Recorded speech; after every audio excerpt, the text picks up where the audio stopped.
Bella and Shelley are sisters and best friends.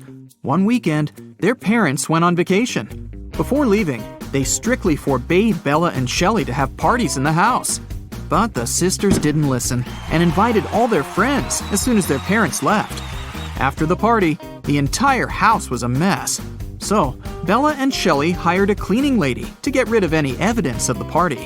When their parents arrived home, their mother, Jessica, began to yell, "I told you, no parties in this house!" How did she know?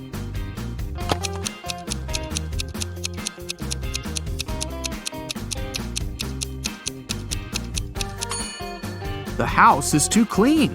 There was dust on this glass vase when the parents left, but now it's fresh and clean. Jessica asked Bella and Shelley to mow the backyard lawn. None of the sisters wanted to do this annoying task. So, Shelley offered an easy way out. She put 2 cards in a hat and said, "I wrote mow on the first card and chill on the second. Pull a card and choose your destiny." Bella wasn't so naive. She suspected that Shelley was cheating and put both cards with mow written on them. But no one would believe her if she just tried to expose Shelley. And no one would look at the other card once her fate was decided. What should she do?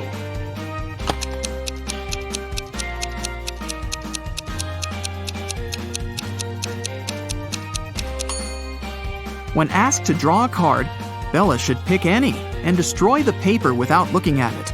In this case, to decide her fate, they'll have to look at the other card, which also says mow. And this will mean that Shelley should mow the lawn. Over a cup of tea, Bella bet Shelley $10 that she could convert her $50 into $100. Do you think Shelley should accept the bet?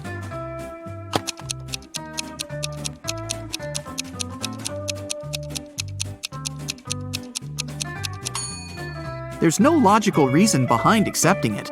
If Bella isn't able to convert the money, she'll lose the bet. But she has only $10 to lose. Meanwhile, Shelley is supposed to be giving her $50 from her wallet. Thus, even if Shelley wins the bet, she'll still lose $40. Bella and Shelley have a certain number of candies. If Bella gives 1 candy to Shelley, they'll have an equal number of candies. But if Shelley gives 1 candy to Bella, then Shelley will be left with half the number of candies that Bella has. Can you find out the number of candies they have right now?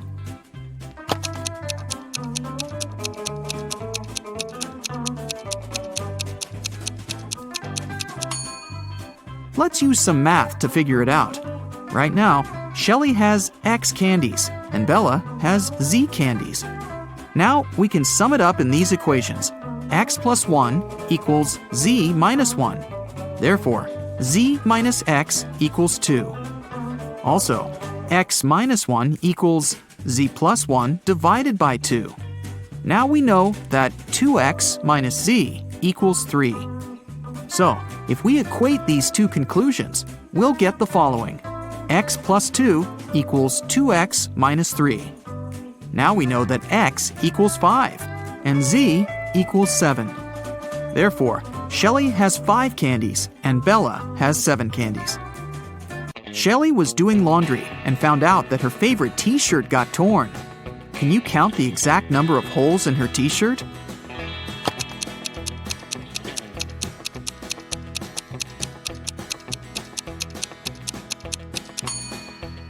The answer is not 3 or 6, which most people must be guessing.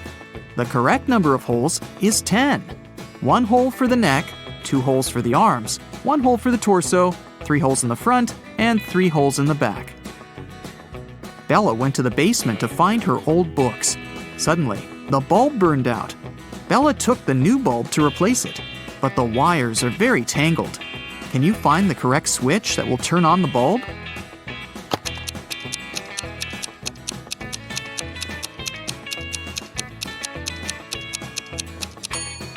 It's the red switch. The best way to get the answer is to start from the bulb. It's been a long day. Bella finally went to sleep. But when she saw her bedroom, she yelled and ran away. Can you tell what's wrong here?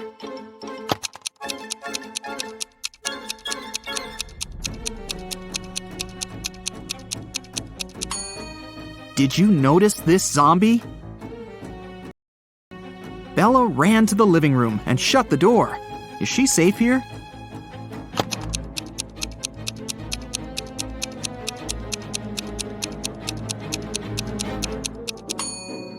Nope. Take a look at the mirror. Some stranger is inside the room. Bella and Shelley went hiking with their friends. 4 of them went into a completely empty lake. And then 8 people came out. How is this possible?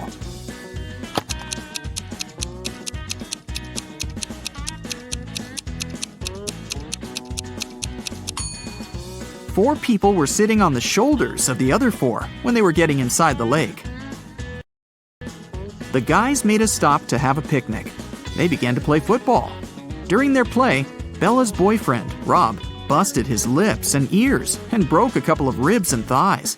However, he still managed to play a professional match the very next day. How can this be possible?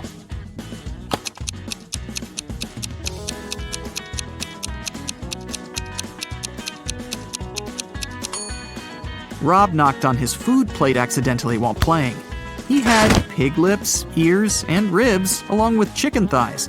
When he knocked on his plate, he busted his food. On the way home, the guys went through a field. They saw a cow. It walked 30 feet north, 30 feet east, 30 feet south, and finally walked 30 feet west. All this time, where was its tail pointing? Can you solve this mystery?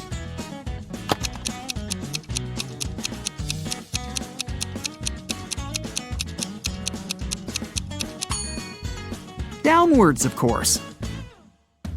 The guys rented 4 scooters in 4 different places and hit the road. They agreed to meet in a cafe at the gas station. Here's the map. Can you tell which scooter will reach the destination first?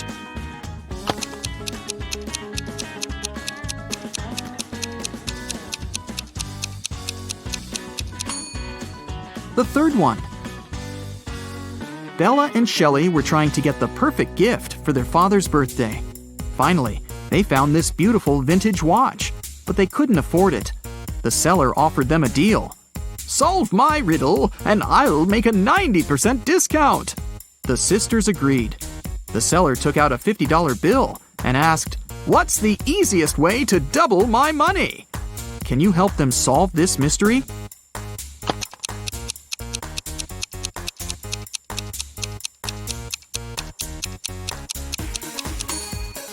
They should put the bill in front of a mirror. The sisters decided to have lunch in a cozy little cafe. The cook offered them tomato soup, mushroom salad, chicken wings, octopus, and mushroom pizza. Can you help them choose the safest food?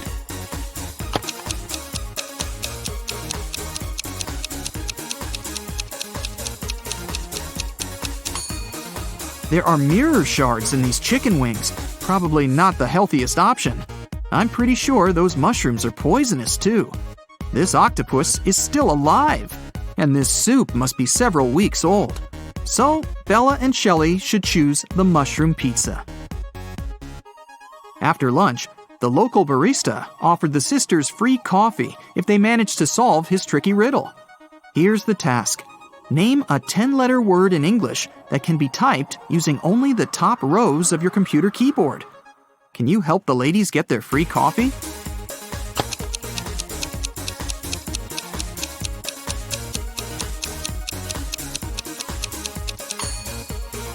And the correct answer is typewriter. Great job! Shelley got a job at a restaurant. One night, a cook, a cobbler, and a doctor went to dinner together and asked Shelley to split the bill equally among them. When the bill arrived, it was for 4 people.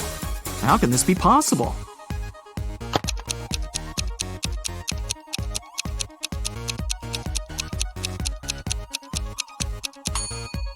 The 4th person was the knight. It was just misspelled as night. Shelley and Bella were walking down the street.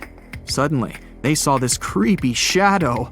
Can you guess what's going on here? Should they be worried?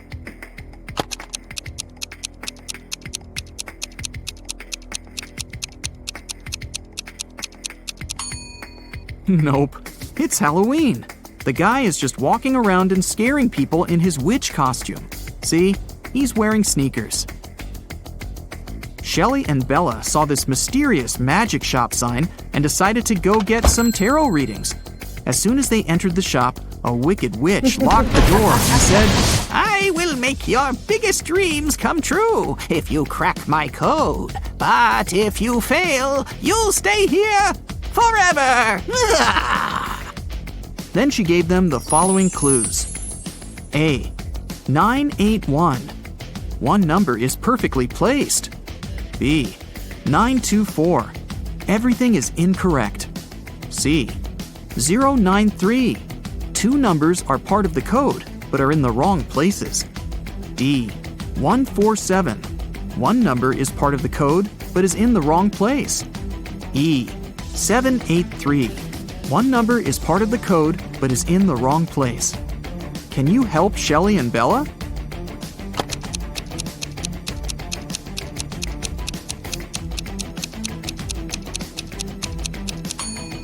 From clues A and B, we learned that 9 is not in the code. It also means that 8 or 1 is in the code for sure. According to clue B, we know that 9, 2, and 4 are not in the code. From clue C, we know that 0 and 3 are in the final code. Clue E tells us that 7 and 8 are not in the final code because we already know that 3 is. And clue D tells us that 1 is also in the code because 4 and 7 are not. So, the correct code is 301. The witch has fulfilled Shelley and Bella's wishes. They wanted to thank her and decided to prepare her favorite drink from a recipe book. Unfortunately, the last ingredient was encrypted. Can you help them crack the code?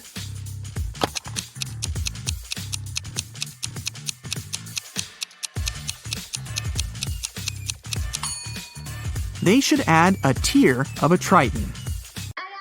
After visiting the witch, Shelley met a handsome guy, Tom. They had a perfect date. Shelley couldn't believe that he was real. She thought it was an illusion created by the witch's spell. So she decided to test the guy's logical skills. She showed him this list and asked just one question. What do these words have in common?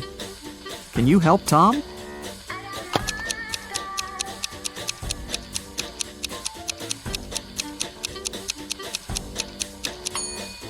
If we remove the first letter of each word and place it in the end, you'll be able to read the same word from the beginning and the end. Can you figure out the next number in this sequence?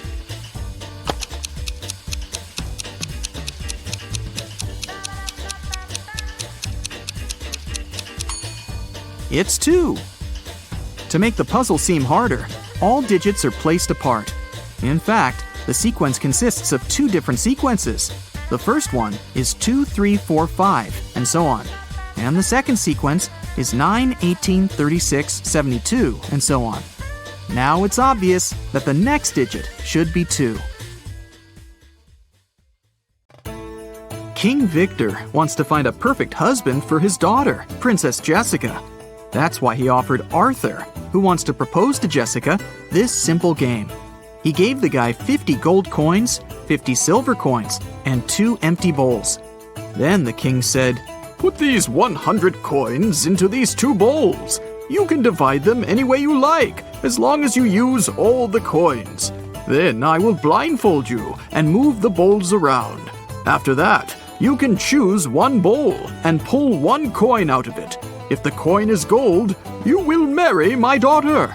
But if the coin is silver, you'll spend the rest of your life in jail."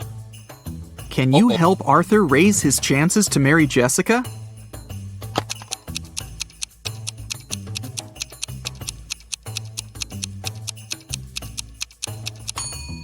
He should place 1 gold coin in one bowl and the rest of the coins in the other bowl. This way, he'll begin with a 50-50 chance of choosing the bowl with the gold coin.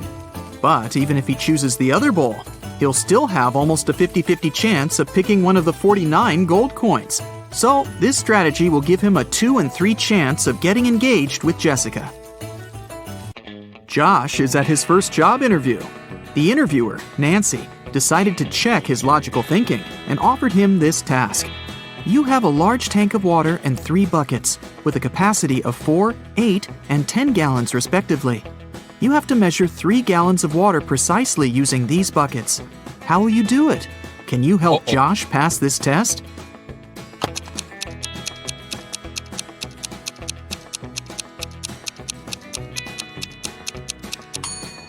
It's impossible. The interviewer asked Josh to measure 3 gallons, which is an odd number. But she offered Josh the buckets that only fit an even number of gallons, 4, 8, and 10. So he can't be precise in his measurements. There was a doctor with curly hair who lived on 5th Avenue. One day, the doctor's brother got married. What's the family relationship between the doctor and the groom? Keep in mind that brother is not the answer you need.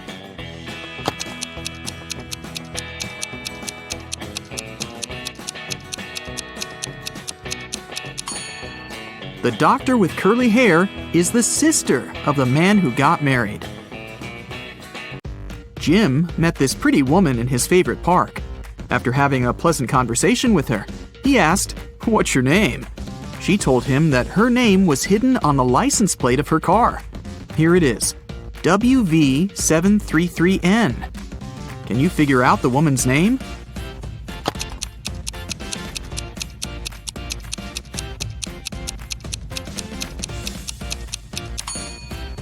Look at the symbols upside down.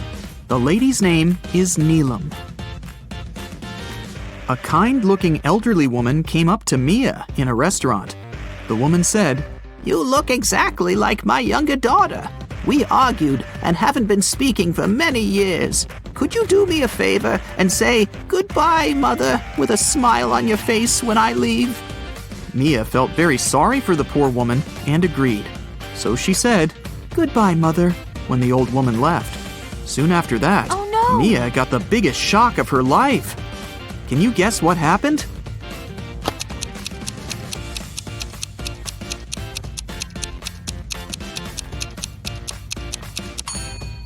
A waiter approached Mia and gave her the elderly woman's bill.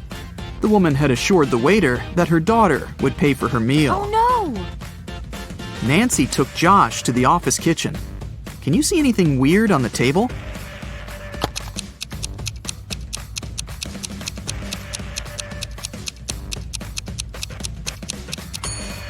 Take a look at the electric kettle. Min and Max are on the opposite sides. Look at this cute little rabbit rotating the gear. Can you predict which mark the arrow will point at? Number 1 or number 2?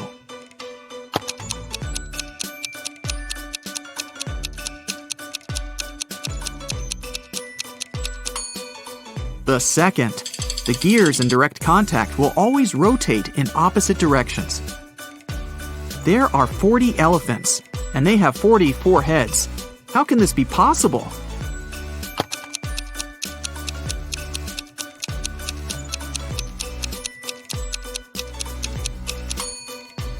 It's a play on words. The 40 elephants have 44 heads. Get it? Kate and Pam are liars. They both lie on specific days. Pam lies on Tuesdays, Wednesdays, and Thursdays. She speaks the truth the rest of the time. And Kate lies on Fridays, Saturdays, and Sundays. As for all other days, she speaks only the truth. Can you figure out that one day of the week when both Kate and Pam can say, "Tomorrow I'll lie"?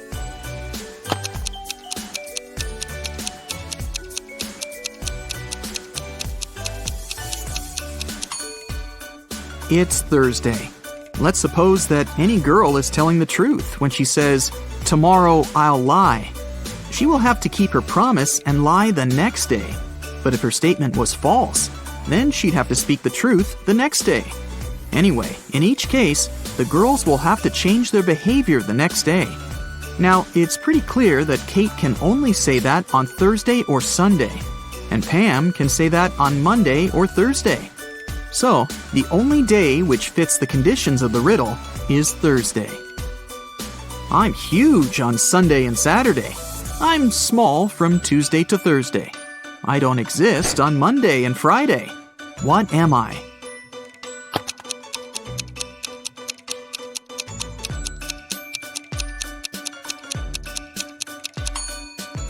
the letter S. Mike is a famous treasure hunter. He is stuck in a cave with 4 doors. Unfortunately, each door hides some serious danger. The room behind the first one is filled with ice. Anyone who enters it gets frozen in seconds. There are 2 hungry sharks waiting behind the second door.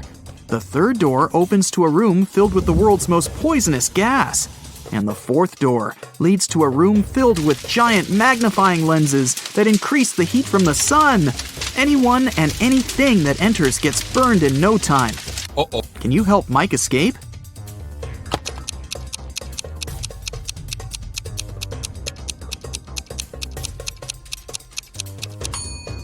He can get away through the fourth door at night when the sun goes down.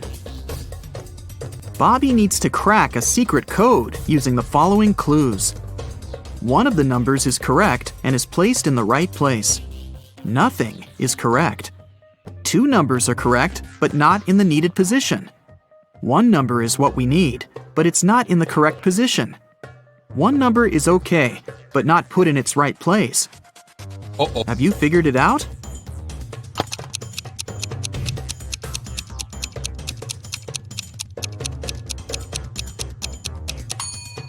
Let's begin with statement 2. We can exclude 0, 3, and 2 from the final code. Now, according to statement 3, we can conclude that numbers 1 and 8 are correct. Statements 1 and 4 help us to learn that 9 is in the final code, and it comes third. Now it's time to identify the right places for 1 and 8. Let's take a look at statements 3 and 5. 8 can't go third because this place is already occupied by 9, and it can't go first because it contradicts the third condition. So, the correct code is 819. Take a look at these matchsticks. There are 5 identical squares. Can you form 6 identical squares by moving just 3 matchsticks? Keep in mind that you're not allowed to let them overlap or break the matchsticks.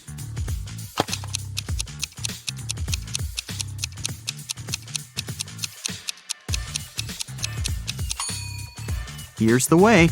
Take these 3 matchsticks at the bottom and place them vertically in the center of the squares in the middle row. Voila! Now you have 6 identical squares. Several robbers locked Fred in a room. The room is almost empty. There's a piano with notes, a calendar, and a waterbed. The room is locked from the outside. Can you guess what Fred ate and drank and how he escaped from the room? To crack this riddle, you definitely need to think outside the box.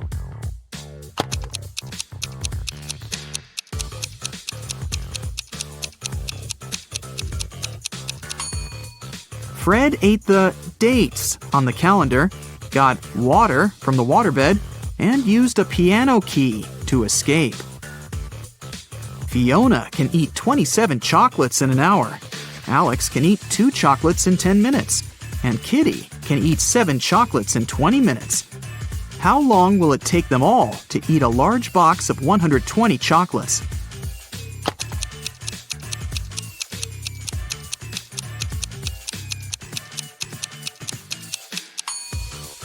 Two hours. In 1 hour, Fiona eats 27 chocolates, Alex eats 12, and Kitty eats 21. The total is 60 chocolates. Therefore, it would take them all 2 hours to eat all 120 chocolates. I'm soft and cuddly, which soothes your heart. But if you pick my last name, I'm gonna tear you apart. What am I?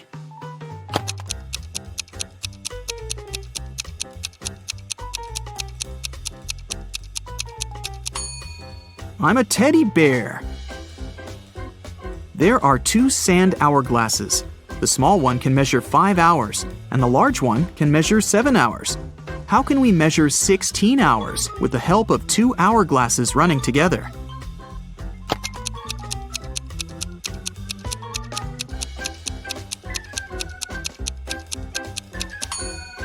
First of all, start both hourglasses at the same time. 5 hours later, flip over the small hourglass. Then wait for 2 hours and flip over the large hourglass as soon as it finishes its first 7-hour cycle. When the small hourglass finishes the second cycle, this will mean that 10 hours have passed. At this point, the large hourglass will have been running for 3 hours. So now, you should flip over both the small and large hourglasses. This way, you'll make the large hourglass run for 3 hours. When the large hourglass finishes its 3-hour cycle, this will mean that 13 hours have passed. Now, flip both the small and large hourglasses over again.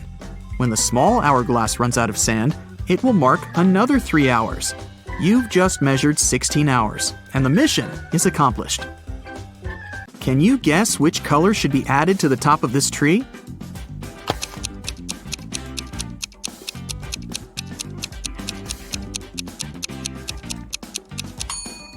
The number of letters in the names of these colors gets reduced by 1 in every next row.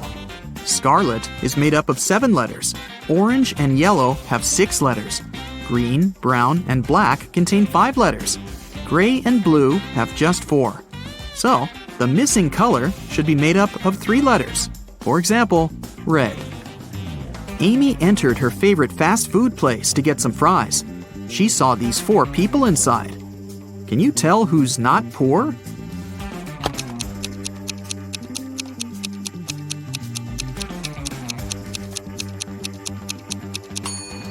The first lady has a fake Gucci bag. This gentleman has a patch on his jacket. The third woman has threads sticking out of her suit. And the fourth guy has a bunch of expensive gadgets. So, he's definitely not poor. Take a look at these matchsticks. Can you find a way to make 3 squares by moving just 4 matchsticks?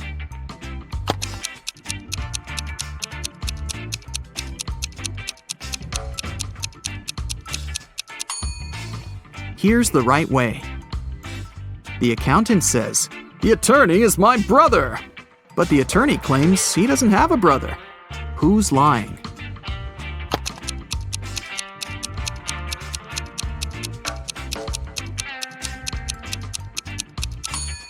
Neither. The accountant is his sister.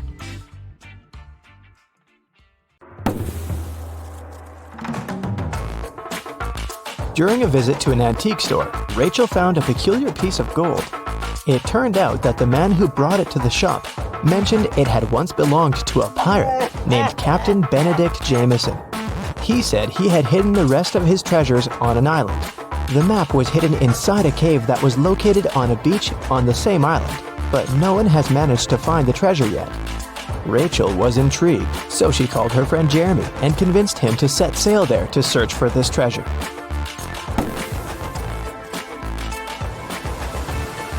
After weeks of sailing, they arrived at the island and looked for the cave first. Can you spot it?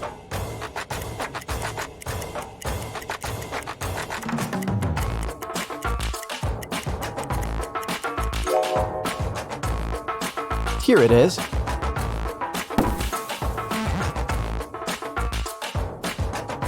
Three different paths within the cave led to the map. Which one should they choose?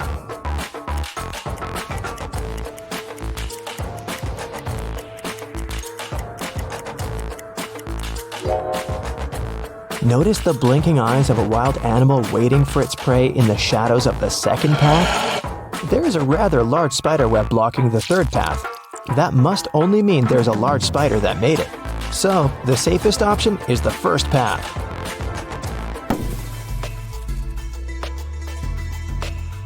They arrived at the end of the cave and found 3 wooden boxes. Each had a different map on it. Only one map will lead them to the treasure. Which map should they choose?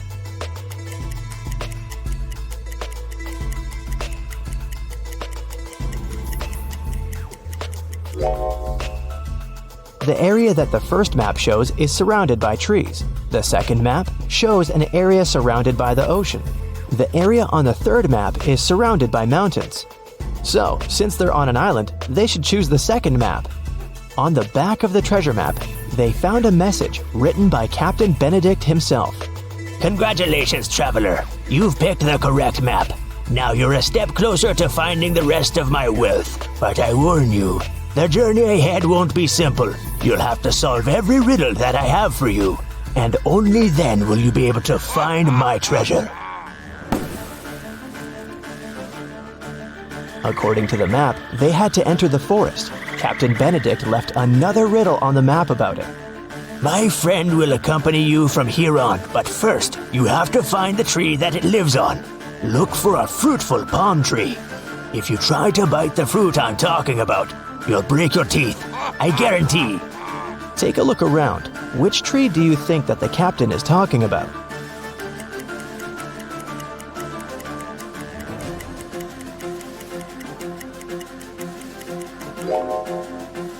Some of these trees don't have any fruit at all, so none of them can be the tree the captain mentioned. These trees have bananas on them, but you won't break your teeth if you eat bananas. Then it must be this tree with coconuts, because you'll definitely break your teeth if you try to bite a coconut. When they got closer to the tree, they noticed an engraving on it. It said, Look up and find my friend Jonathan the monkey. Take him with you on your journey, because he knows where I hid the key. Then Rachel and Jeremy looked up and saw 3 monkeys. Which monkey do you think Jonathan is?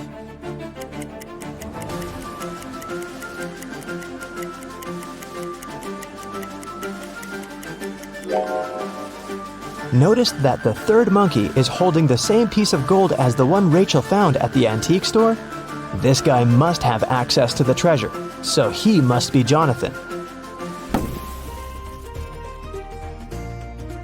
Rachel and Jeremy tried taking Jonathan with them, but he refused to even move. How do you think they can convince Jonathan to come with them?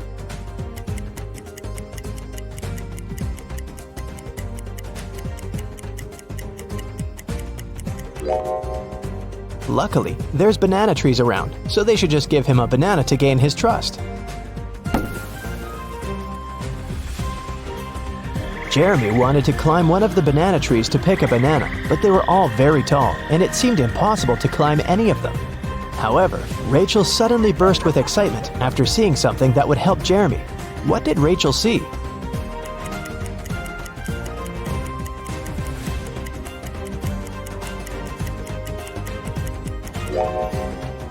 Take a closer look at the trees. One of them has an old rope ladder attached to it. Jeremy can climb up there to get a banana. After Jeremy had picked a banana, Jonathan the monkey got down from the tree to get it. While he was eating his banana, Rachel and Jeremy felt hungry and decided to take a break to eat something too. However, when they reached for the food in their bags, everything was gone. Can you guess what happened?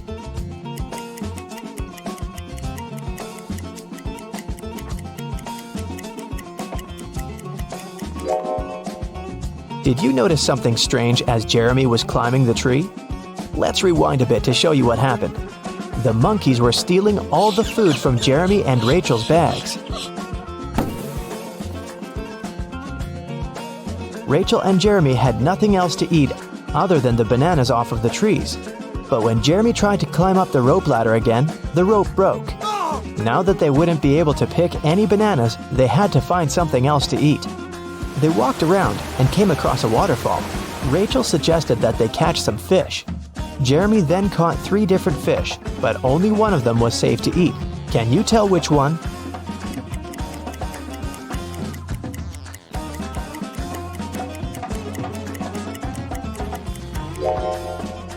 They should eat the first fish because the second fish has spikes on it, so it's not suitable to eat. The third fish isn't real. It's electronic. It has small cameras instead of eyes. They fell asleep after eating, trying to figure out where the electronic fish came from. The next morning, when Jeremy woke up, he realized that Rachel was gone. Then they heard a man's voice. Jeremy couldn't figure out where it was coming from, but Jonathan the monkey pointed to the electronic fish. The voice said, I have your friend. Answer this riddle of mine if you want to see your friend again. There's a 1-story house in which everything is green. Green walls, green doors, green furniture. What color are the stairs?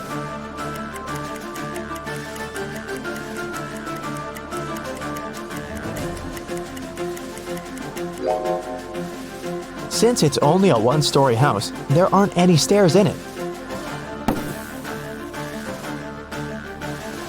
Suddenly, the waterfall stopped flowing, and the cave appeared behind it. The voice said, Enter. Inside, an evil scientist was waiting for Jeremy. He said that he was going to give him a chance to save his friend. He took Jeremy to a water tank with 3 different creatures in it. The scientist said, One of these creatures is Rachel, but the other 2 are not human at all. I will free your friend if you can guess correctly which one she is.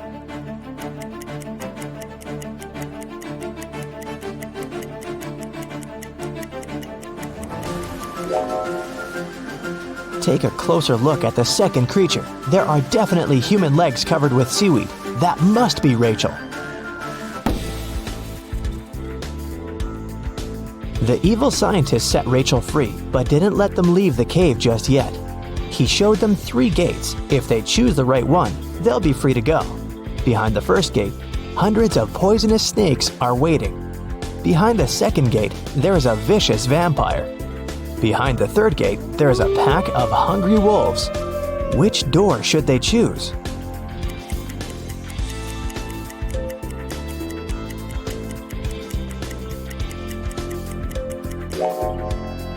They should choose the second door. It's morning outside, the sun is shining bright, and vampires can't survive the sun. After Rachel, Jeremy, and Jonathan got free, they got back on the trail following the map and arrived at the side of a cliff. There were 3 different bridges in front of them from which they could walk across to the other side. Which bridge should they choose?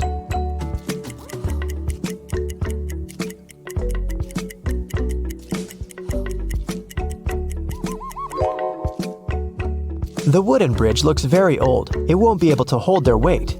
Even though the metal bridge looks sturdy, it's very narrow and it has no railings. They might lose their balance and fall. So, they should choose the glass bridge.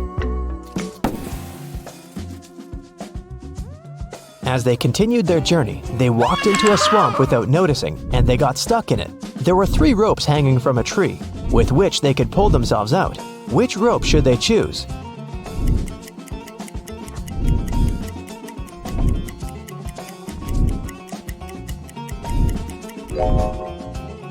The first and the third rope are no ropes at all. One of them is a snake and the other is a tiger's tail, so they should choose the second rope. After they saved themselves from the swamp, they were finally able to make it to the last destination that was marked on the map. There was a trap door in the ground. They had to go through it, but it was locked with a 5-letter combination padlock. However, Captain Benedict left a clue on how to unlock it in his notes, and the clue was 3, 8, 5, 19, 20. What do you think it means?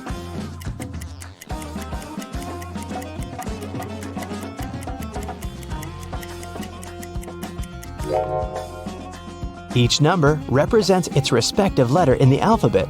The 3rd letter of the alphabet is C. The 8th letter is H. The 5th letter is E. The 19th letter is S. And the 20th letter is T. So the passcode is the word chest.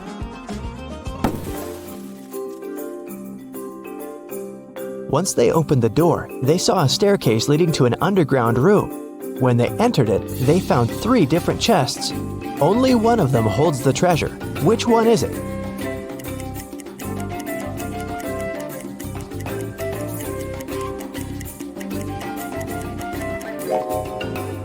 Can you see the ants coming in and out of the first chest carrying small pieces of food?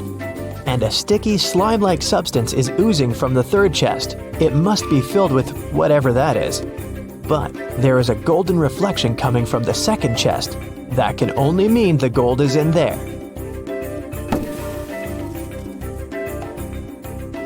They left the room with the treasure chest. However, the chest was locked, and the map didn't have any more notes or directions on it. Jonathan started pulling Rachel's shirt as if he wanted to say something. Then, she remembered Captain Benedict's previous note. My friend Jonathan the monkey knows where I hid the key. So she and Jeremy started following Jonathan. They arrived at a beautiful garden with 3 statues. Each statue was holding a key, and only one of them would open the treasure chest.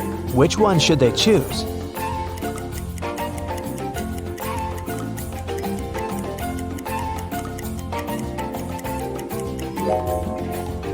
Take a closer look at the treasure chest. The lock of the chest has a little emerald on it. The first key has a ruby on it. The second key is decorated with an amethyst. And the third key has an emerald on it. Since it matches the lock, this must be the key they should choose. Kai gets a new job as a lab assistant. He arrives at work early in the morning. Bad news! All capsules with their robots have opened, and now the robots are crushing the lab. Kai runs to the control panel, but unfortunately, the previous employee left a hot mess. All the wires are tangled. Which button should Kai press?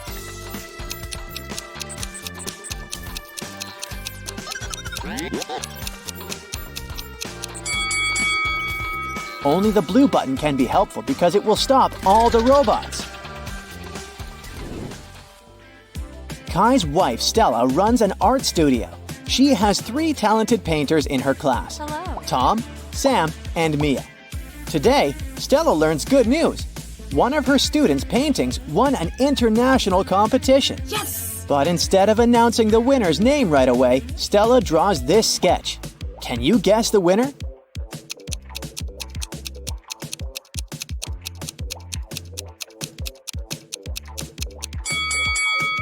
Stella encoded a hint in her sketch. If we take the first letters of these 3 words, we'll get the name Sam. Kai and Stella reunite to go to sleep. A loud sound wakes them up in the middle of the night. They hide under their blankets.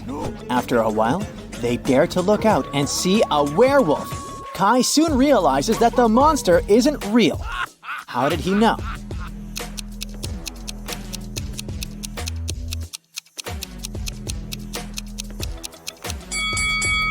Look out the window. It's not a full moon today. Oh. Kai arrives at the lab and finds out that his boss, Richard, had been attacked. Richard was working on a very important chemical project with 3 assistants, Agnes, Allison, and Amelia.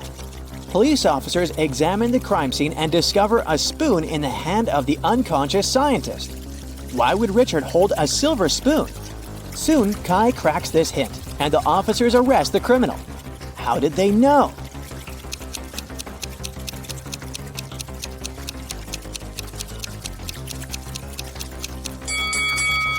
Richard was a chemistry scientist, so he gave a hint. Ag is the chemical symbol for silver. The scientist was pointing at Agnes. Kai enters an abandoned part of the lab. This place is infested with rats. Can you figure out where the rat is hiding?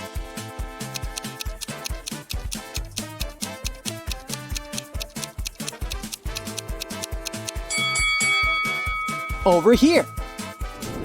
What about these teapots? Where's the rat?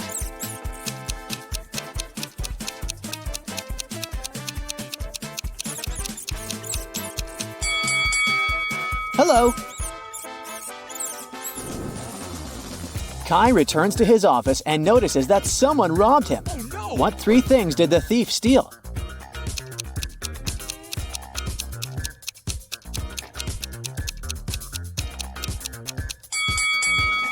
Here they are. Kai wants to know who robbed his office. He questions 3 suspects. Amelia says that she went to the library to grab a book. Allison says that she went to wash her hands before lunch. And Oliver says he went to the gym for his daily workout. Who's lying?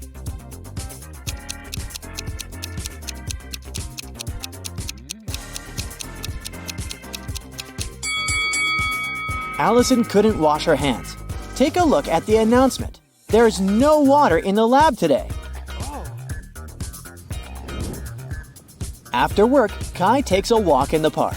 This elderly lady lost her husband. Oh my lord. Can you find him among these guys?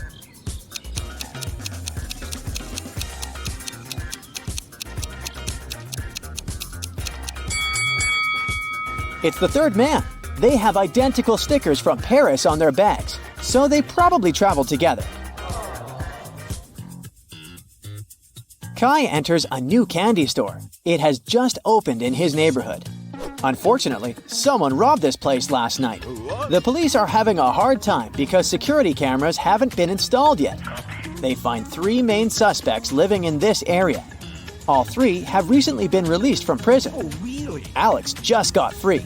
He hasn't left the house yet, and his security camera footage proves it. Mike says that he's got a new job. It's very exhausting, and sometimes he wishes he'd rather be in prison. And Kevin has recently broken his leg, so he doesn't leave the house because he doesn't have any money for any crutches. Who robbed the candy store?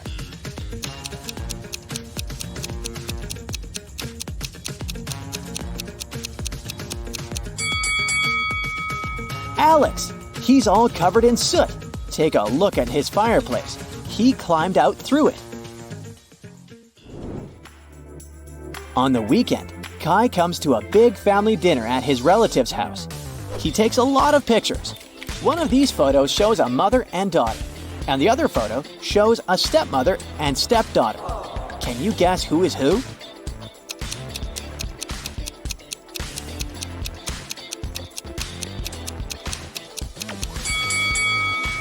The first woman has the same mole under her eye as the daughter. They must be blood relatives. So the second lady is the stepmother. Kai and Stella are chilling on the beach. Kai goes swimming alone. After a while, he returns and finds Stella unconscious on a sun lounger. Kai calls the police and doctors. They figure out that Stella was poisoned. The officer investigates the crime scene and Stella's stuff.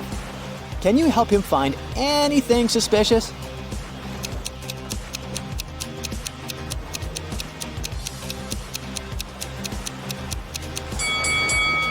Take a look at her glass. There are pills in her cocktail. The detective immediately takes fingerprints from Stella's glass. Can you help find the main suspect?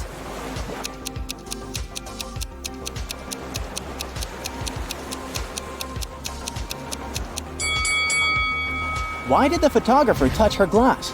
That's suspicious. Kai and Stella return home and realize their cat Fluffy is missing.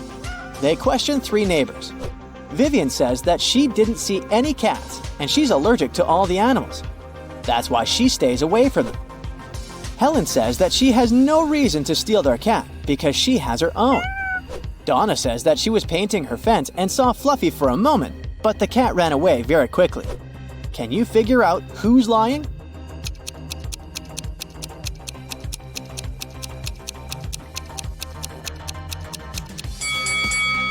Donna mentioned that she painted her fence, but does it look freshly painted?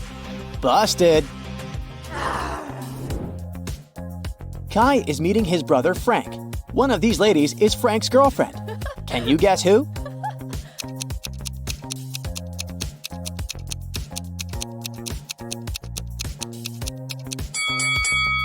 The lipstick marks on Frank's neck are exactly the same as the first lady's lipstick, so she's his girlfriend.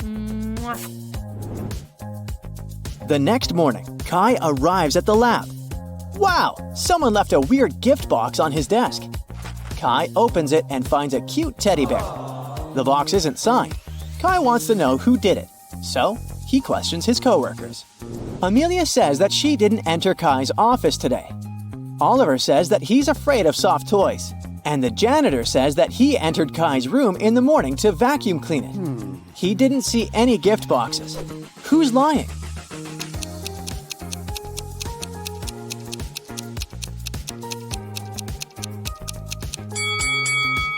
Oliver.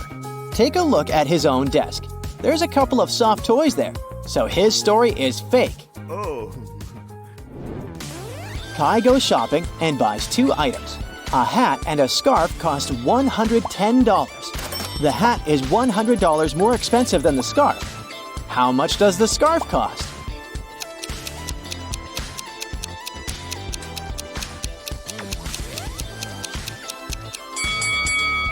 $5. It means that the hat costs $105, which is exactly $100 more than the scarf. Meanwhile, Stella arrives at her art gallery. Oh no! Someone sprayed the best paintings with yellow paint. Stella closed the gallery at 9 p.m. last night, and everything was fine. The police find 3 suspects and visit their houses. The guard who was on duty last night didn't notice anything suspicious. He locked the gallery at 10 and went home. The janitor completed cleaning at 9:30. The paintings were fine. The barista, who works on the opposite side of the street, claims that he closed the coffee shop at 8:30 p.m. last night. Who ruined the paintings?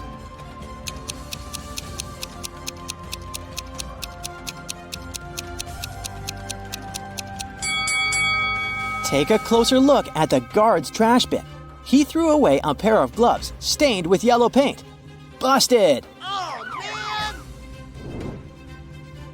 Kai and Stella go hiking and get lost. Soon they come across 4 roads. The first one leads to a supermassive black hole. It swallows everything that gets close. The second road ends in a sea full of sharks.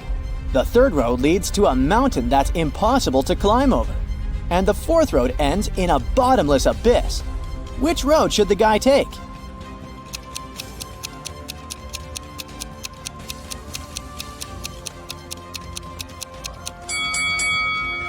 They should choose the third road. No one says they should climb the mountain. They can simply go around it. Duh. Yes. Stella and Kai keep on hiking. Stella asks him a riddle. Can you start a fire using 2 pieces of wood?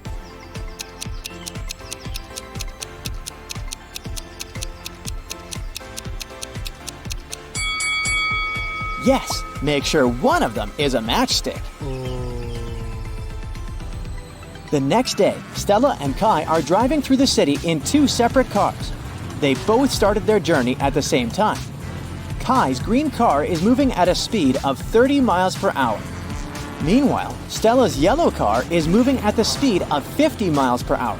At one point, the green car comes across the yellow car. How is it possible?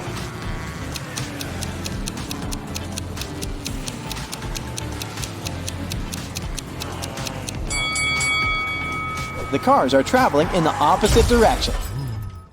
Hey, dear detective. It's time you apply your skills to solve the toughest brain teasers we've got. Look at these hands. All of them seem to belong to wealthy people. But it's just an illusion. Your first case is to figure out which person is indeed rich.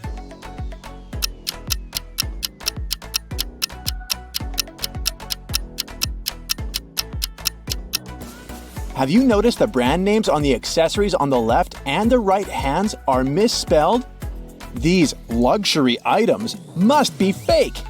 As for the hand in the middle, it's decorated with a real gold bracelet. It most likely belongs to a rich person. Now, look at these travelers and their bags very attentively. Can you spot a smuggler?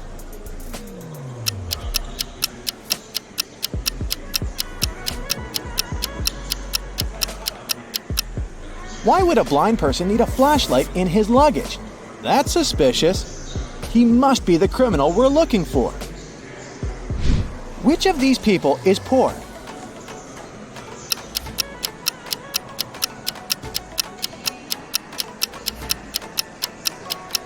Pay attention to the guy with an iPhone. The apple on the back is whole, which means the phone is fake. How about these people? Who is richer?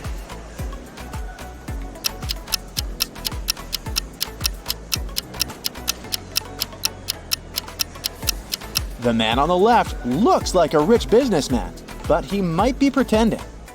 At the same time, the guy with green hair looks very casual. But he's holding a brand new laptop and expensive headphones. He's likely to be richer. Can you figure out which of these athletes is poor?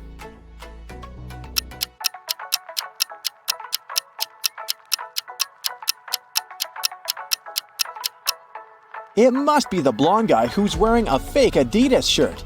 Or should I say, a Bebas. You wake up in a room with 3 doors. Suddenly, someone starts knocking on each of them. You come up to each door in turn and sneak a peek through the peephole. Behind each door, there's a police officer. Do you know which door is safe to open?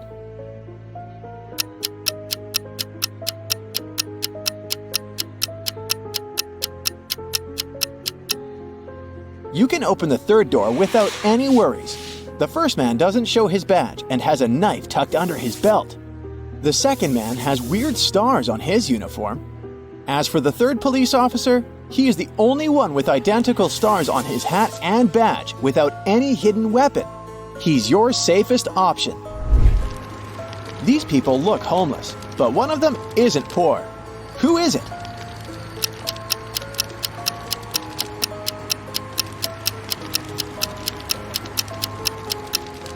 Look at the guy with a cart.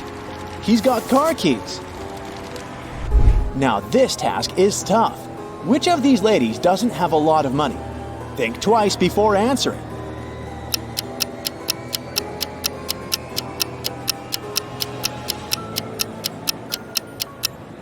The lady in pink buys only those clothes that are on sale. She might be poor.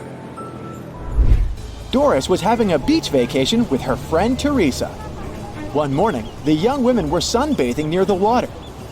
Teresa went to a cafe to get some lemonade while Doris went swimming. When she came back, she saw that her smartphone, which she had left on her beach towel, was gone. She asked a man sunbathing nearby if he had seen her smartphone. He answered that he'd been sleeping the whole time. At this moment, Teresa came back with the lemonade. She looked around and immediately understood where Doris's phone was. Who took it?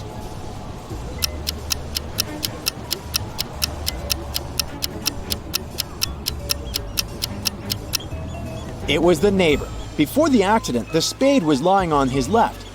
Now it's on the right. There's also a suspicious pile of sand near the spade now. The man must have hidden the phone in the sand, hoping to dig it out later. Look at these guys attentively. One of them is not living alone. Who is it?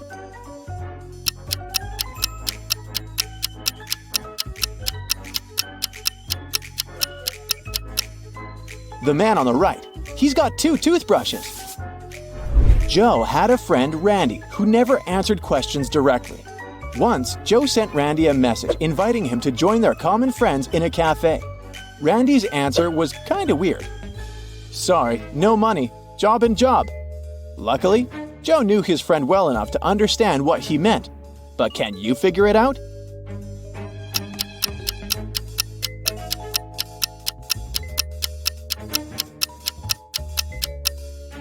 Randy meant he had no money because he was in between jobs.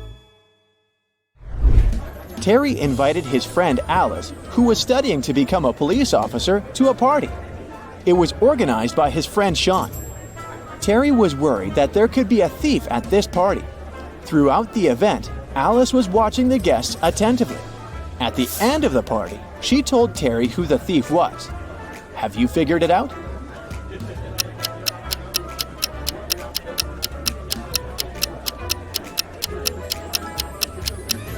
It's the host, Sean. At the beginning of the party, one of the guests had a watch on his wrist, and this woman had a beautiful necklace. But at the end of the party, the watch was already on Sean's wrist, and the necklace was in the flower pot. The police were informed that one of the most wanted criminals, Carl Walker, was going to arrive in the country. According to this information, the man was going to come by plane. Unfortunately, the police knew very little about him. He was short, wearing glasses, and traveling under a false name. Detective Adams went to the airport. He detained 4 people who fit the description. They were Mr. Lewis, Mr. Relkoff, Mr. Taylor, and Mr. Wilson. Can you figure out who the criminal is?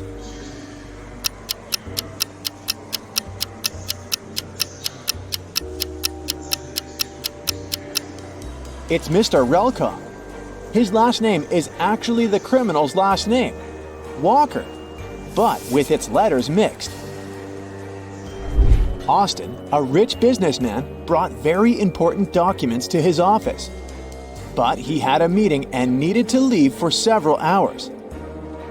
Austin asked his secretary to be super attentive. His competitors could try to break into his office to look at the documents. When he came back, his secretary told him everything had been quiet. But when the man looked around, he realized someone had been inside his office. The secretary eventually admitted having fallen asleep while Austin was away. How did the businessman understand someone had visited his office?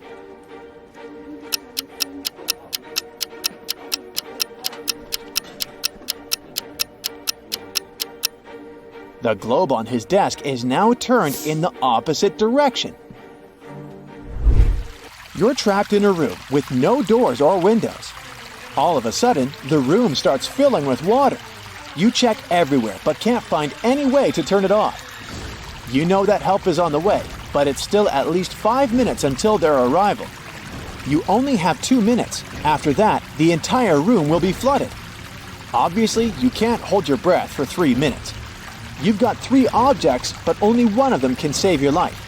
What should you choose? A straw, a rope, or an empty bucket?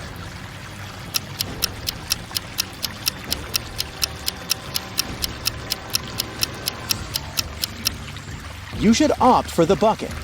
Put it on your head. This will create an air pocket, and you'll be able to breathe for a couple of minutes until help arrives. Carter had a fast and successfully developing company until his main investor went bankrupt. Upset, Carter went to visit his best friend Justin, who was a coffee shop owner. Justin told him that a rich businessman visited his cafe almost every day. He was there that day too. The man was very secretive and didn't have any social media accounts. Justin told Carter to go and introduce himself and pointed towards the back of the coffee shop. The guy went there and saw 3 men, but he didn't ask his friend which one was the wealthy entrepreneur. He looked at the men attentively. Can you figure out which one he needs?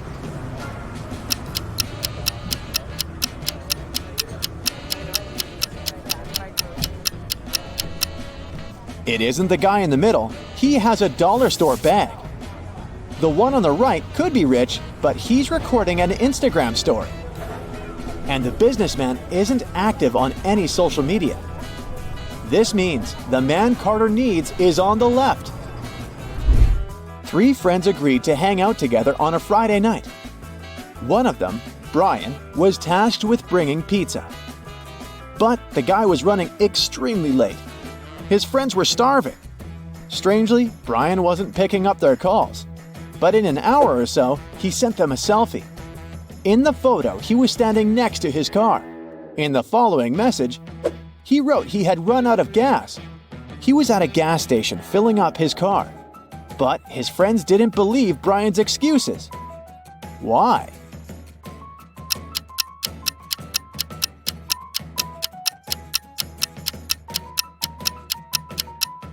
In the picture, it's clearly seen that the guy has an electric car. It doesn't need gas. Amy's elder sister, Vicky, gave her this shopping list and asked her to get some groceries. Amy took the list without even looking at it, but when she arrived at the supermarket, she realized that her sister had pranked her. Vicky has encoded the names of the products she needed. Can you help Amy figure out what she's supposed to buy?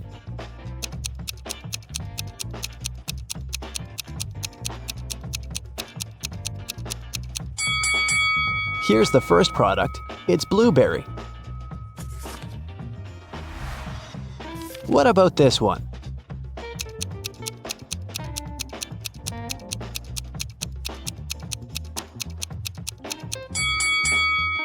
Watermelon. Can you recognize this food?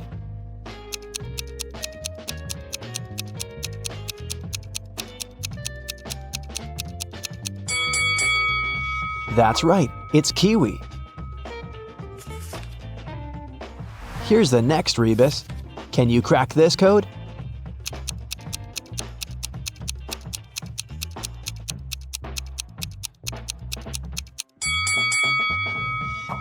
Grape. What about this one?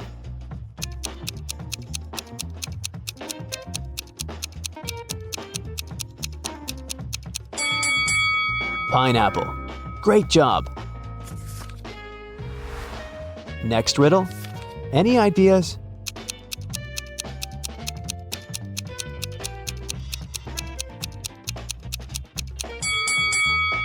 Vicky needs some bananas. And how about this food?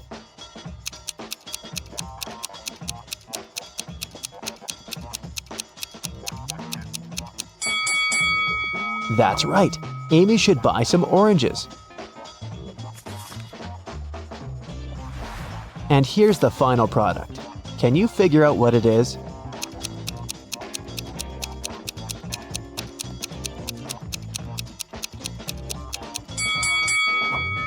Lemon. Amy took everything she needed and headed to the cashier. He said, I'll give you a 90% discount if you manage to solve my riddle. Amy agreed. Here's the riddle. If you had 3 apples and 4 oranges in one hand, and 4 apples and 3 oranges in the other hand, what would you have? Can you help Amy crack this riddle to save some money? Try to think outside the box.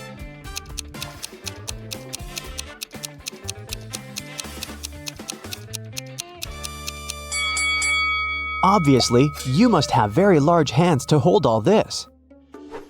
Amy left the supermarket and headed home, but suddenly she realized that she'd left her wallet at the checkout. She ran back to the supermarket, but the wallet was nowhere to be found. Amy questioned 3 people standing nearby. Bob, the cashier, said, "Sorry, I didn't see your wallet. I had the other customers." One of the customers, Kim, said, "I think I saw the cleaner take your wallet from the checkout after you'd left." And the cleaner, Nancy, said, "Who do you think I am? I need this job to support my family." Who stole the wallet?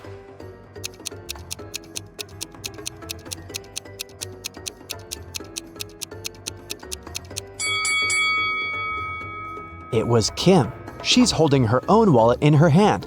But there's also Amy's wallet hidden in her boot. Amy didn't want to waste her time, so she told Kim, "I won't call the police if you give me back my wallet and crack my riddle." Kim agreed. Here's the riddle. Can you name 4 days which start with the letter T? It was Kim's lucky day because she managed to solve this riddle.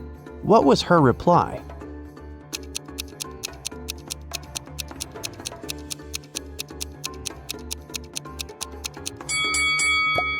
Tuesday, Thursday, today, and tomorrow. Amy, Vicky, and their boyfriends Josh and Greg went hiking and got lost. They wandered around the forest for a few hours and found this sign. There were 3 paths through the forest. The first one would take them to a toxic swamp. No one has ever returned from that swamp alive. Hungry tigers were blocking the second road, and to use the third path, the guys had to cross an ice-cold mountain river. Which way is the safest?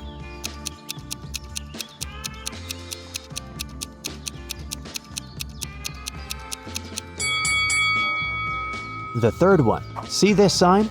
It says the river is only 20 inches deep. They can easily cross it.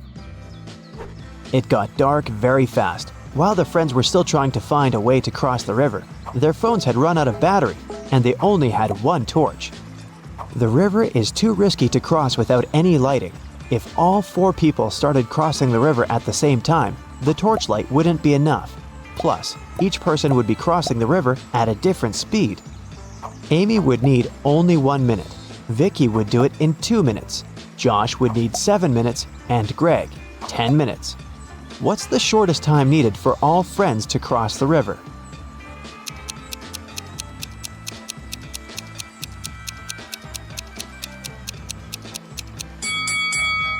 Usually, people jump to the conclusion that the fastest person should guide everyone. In this case, Amy would have to accompany Greg. It'd take 10 minutes.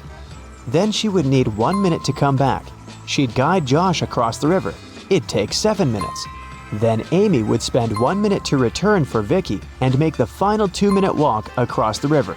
In this case, the entire process would take 21 minutes. But our task is to minimize the time. That's why we should find a way for the slowest people to walk together.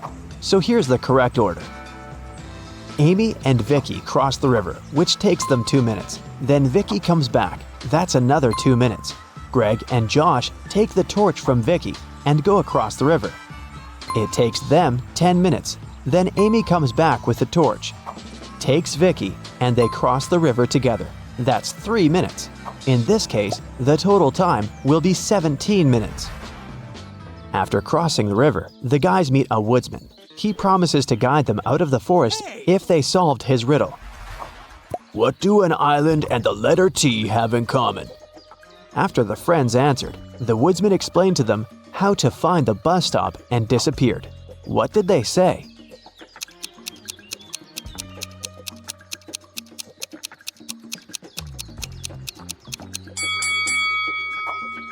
The letter T and the island are both in the middle of the water. It took a while to find the bus station, and the guys got hungry. That's why they decided to buy some food. But only one of these vending machines is safe to use. Can you tell which one?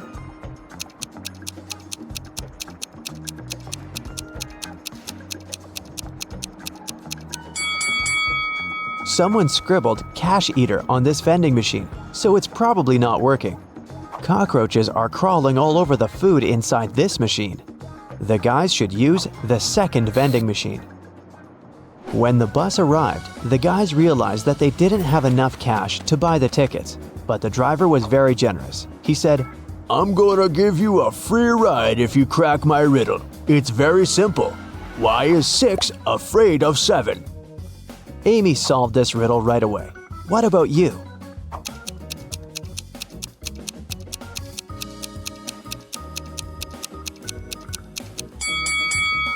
Because when it was hungry, 7 ate 9. The guys took their seats on the bus. Can you find anything weird here?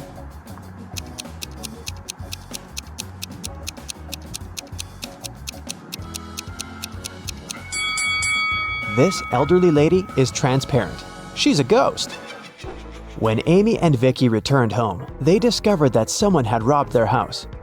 The girls called the police. Detectives questioned 3 neighbors. Mary said, "Last week my husband Rick and I were sunbathing in the Maldives. Rick got sunburned and we had to go back home earlier. We've just come from the airport."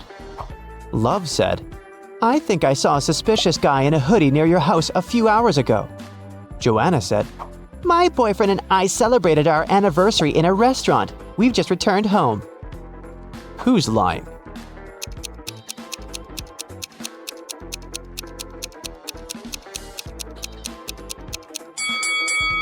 Mary. She said that Rick had gotten sunburned, but now he looks perfectly fine, and he doesn't look tanned either. Amy decided to get a new job to save some money for college. She sent her resume to the local bank and received an invitation for a job interview. The HR manager offered her a riddle to challenge her logical thinking. Imagine you have an unlimited number of coins in your wallet. What's the minimum number of coins you'll need to make sure that each of these coins will touch exactly 3 others? Can you help Amy get the job?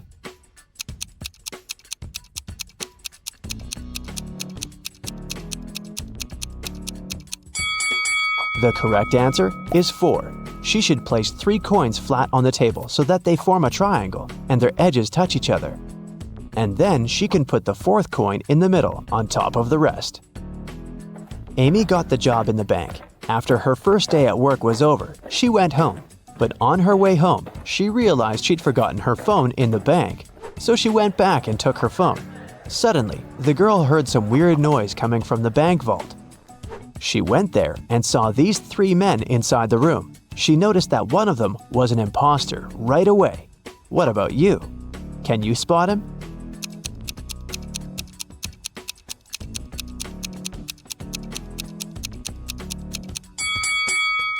The 3rd guy doesn't belong here. Look, he's wearing a police badge. He must be working undercover. The robbers ran away and locked Amy and the police officers inside the vault. Now they have to solve this riddle to unlock the door. They have to find a way to connect these 9 stars by using just 4 lines, all without lifting their hand even once. Can you help them find the right way?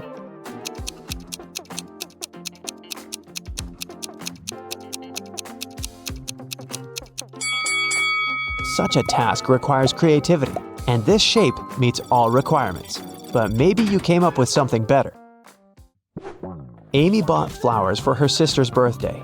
She was walking down the street holding the bouquet in her hands. Suddenly, a man in a mask ran up to her, grabbed the flowers, and ran to the nearest restaurant. Amy started crying. A patrol car stopped next to her. Amy told the police officer what had happened. They went to the restaurant together to find the criminal. There were 4 men with very similar bouquets. Can you tell who robbed Amy?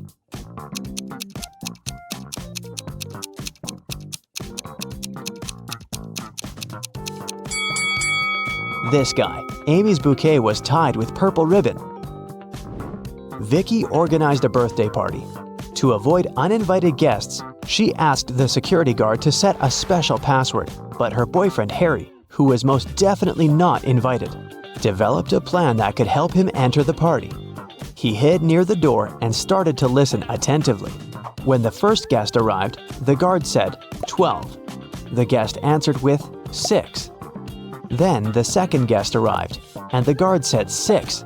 The guest replied with 3. Harry thought he'd heard enough and walked up to the guard. The man said 8, and Harry replied with 4. After hearing this answer, the guard asked Harry to leave. Why?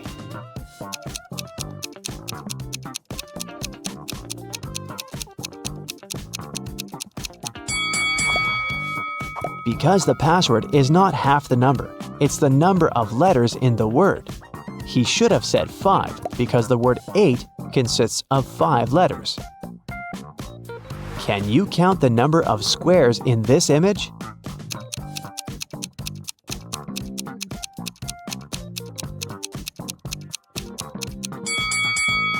The correct answer is 40.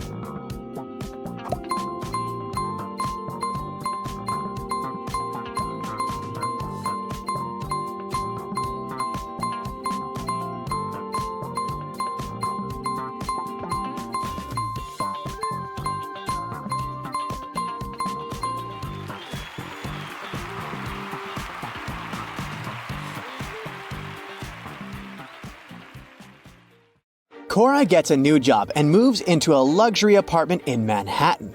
Her condo has 13 floors. 5 people are living on the ground floor, and each floor has 2 more people on it compared to the previous one. Which floor calls the elevator the most?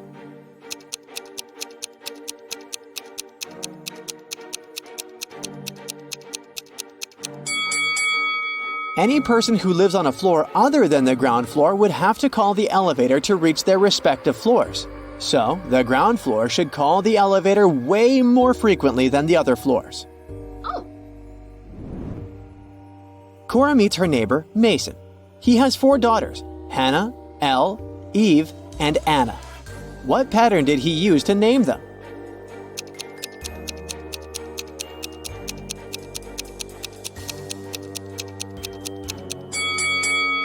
His daughters have palindromic names. You can read them from left to right and from right to left, but they'll remain the same. Oh. Cora takes the elevator to the 13th floor where she lives. The elevator takes her to the desired floor. She comes out and freaks out right away. Why?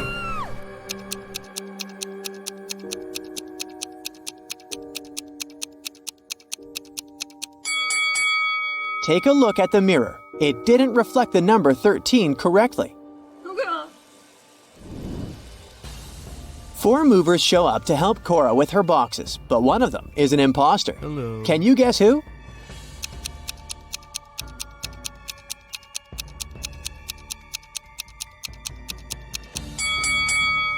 The third guy carries the only box that doesn't have Cora's name on it. Also, one of his arms is in a cast. He hid it under his gloves and sleeves, but Cora cannot be tricked so easily. The next day, Cora receives 4 welcome baskets from her neighbors. One of them isn't safe. Can you guess which one?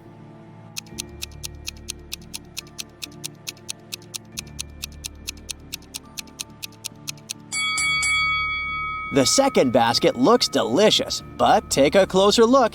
There are bugs instead of chocolate in these cookies. Yuck! Cora wants to hire a cleaner to take care of her apartment. She interviews 3 people. Sandra says she has 20 years of experience in this field. Harry is a student who needs extra money to pay his bills and buy food. And Bianca has recently moved from her parents' farm. She needs a job as soon as possible. Who's lying?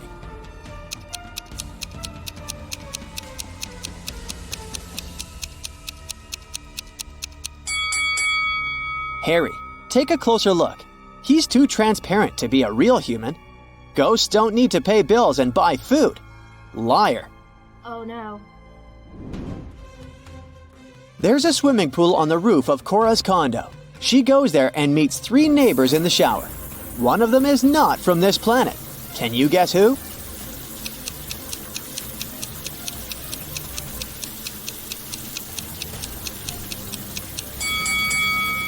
The third lady is a visitor from outer space. She has 7 toes instead of 5. Also, she lacks a belly button. And it seems like the shower steam goes through her body.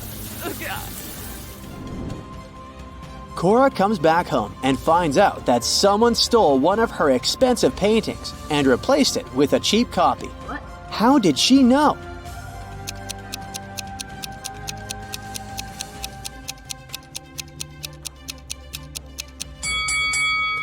The third painting has a slightly thinner frame than the others. That's because it's a fake. Cora decides to question her neighbors. She knocks on 2 doors just next to hers. Ashley and Megan live in separate apartments just next to Cora. These 2 ladies have partners, but one of them dates 3 people at once. Can you guess who?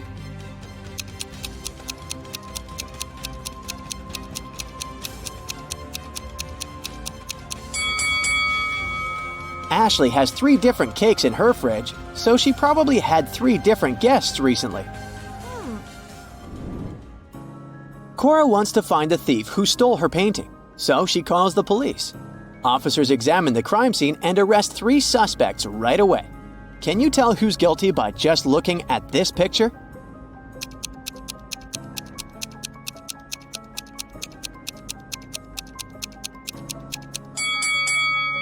The thief left footprints of sneakers on the carpet next to the paintings.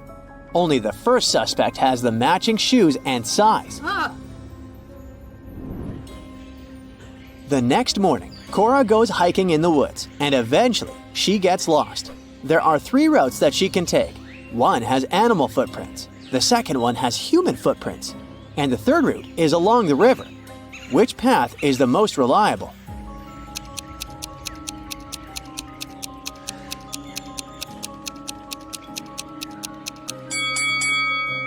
Cora should choose the third route.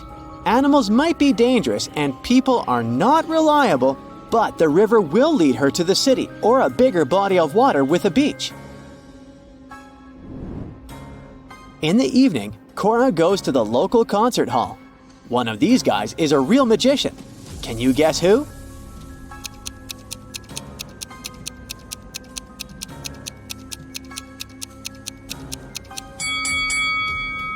The first guy is hiding a card under his sleeve. The second one makes his card levitate with the help of teeny tiny strings. But the third magician's hat levitates on its own. Oh. So he's the real one. Cora is watching an opera set in ancient Egypt, so the actors are dressed in appropriate costumes. After the show, Cora goes backstage to meet them. But one of these people is not an actor. Oh. This person is a time traveler from the past. Can you spot the imposter?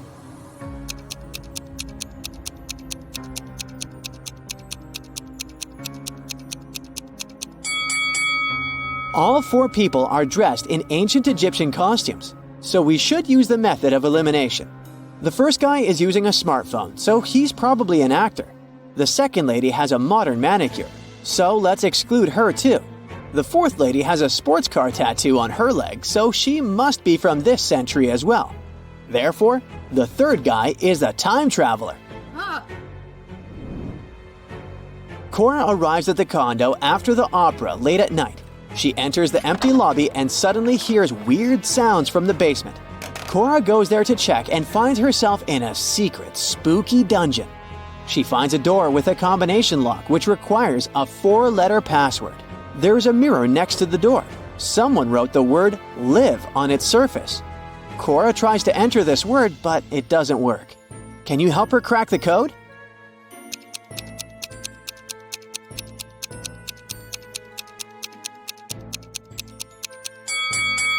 The mirror is part of the clue. Cora should reflect this word, and the password is evil. Finally, Cora opens the door. She sees a secret meeting taking place in a creepy hallway. All participants are dressed in robes and masks. They catch Cora and offer her a deal. If she manages to crack their riddles, she'll become part of the club. But if not, she'll remain locked in the dungeon forever. Here's the riddle. My neighbor makes mistakes. I get rid of them. Who am I? Can you help Cora out?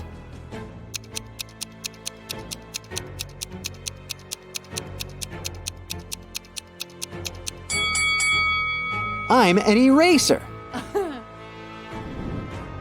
Cora nails it, and now she's invited to go into the Hall of Mirrors alone. Cora sees a bunch of fun reflections of herself in the weird mirrors, but suddenly she freaks out and screams. Why is that?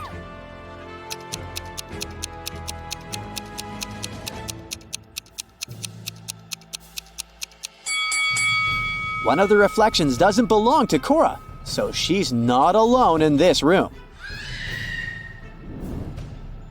Cora enters the next room and gets trapped in a spooky, abandoned public shower. She needs to choose one of these 3 doors to get out. There's a bunch of hungry rats behind the first door. There's an unknown glowing substance behind a second door. It may or may not be toxic. And there's a firewall behind the third door. Which way is more or less safe?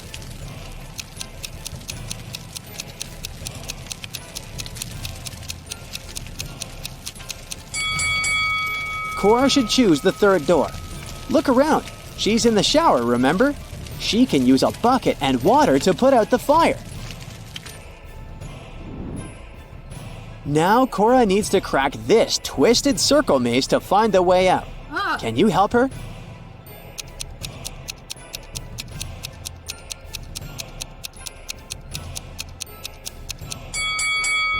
Here's the correct route. Cora enters the next room and finds herself in a huge, chic dining room. There are 3 figures in robes and masks staring at her, but one of them is just a statue. Can you guess who?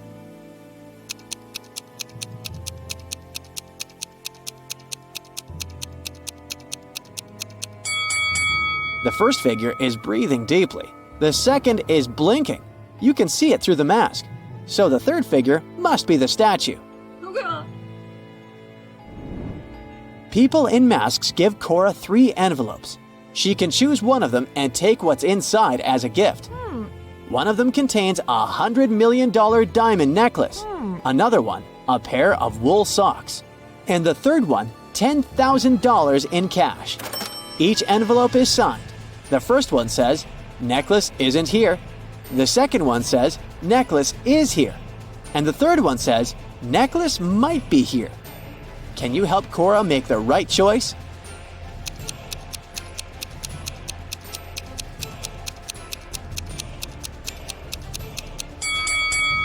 She should ignore the writings and simply weigh the envelopes. The desired one should be much heavier than the others. Oh, yes. Cora gets her necklace. The secret club members take off their robes and masks and turn on the lights. Cora recognizes her neighbors. That was just a welcoming prank. But still, something is odd here. Can you guess what?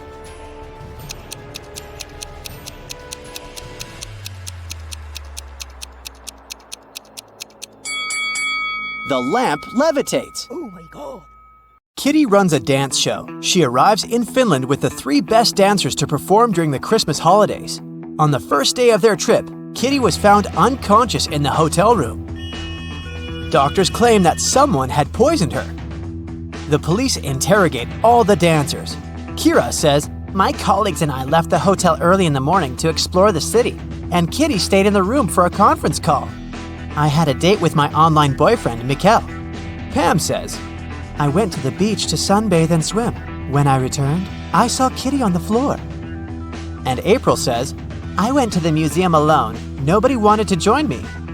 Who's lying?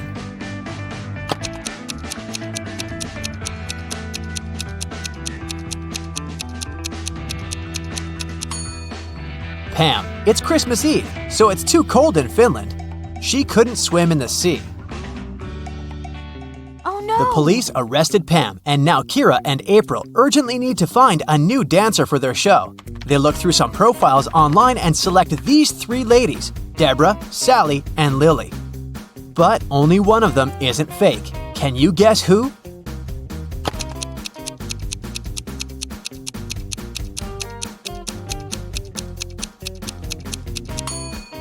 Deborah's profile looks good, but take a closer look at the shadow in her picture.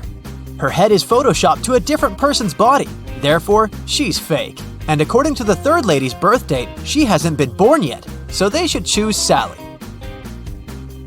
April, Kira, and Sally are performing in a music hall, but first, they go to the dressing room to prepare. Suddenly, the local security guard comes in and announces, "Stay where you are! We have to recheck all the luggage! There's a runaway criminal among the actors." Here's the luggage left by 4 guys who are playing Santas. Can you spot the criminal?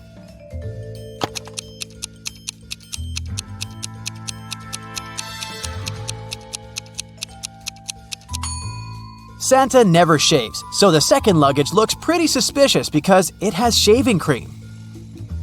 The remaining 3 Santas open their performance. They look absolutely identical in their costumes. After the show, they go backstage and take off their beards and hats to drink some coffee. This is Carl, Peter, and George. After the break, they put on the costumes again and go to the after party. Can you decide which one of them is Carl?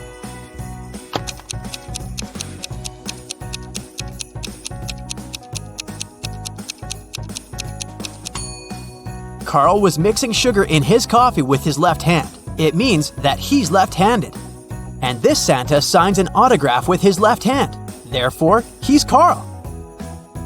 After work, Kira and April go to the local parade. Can you help them find a sheep among all these Santas?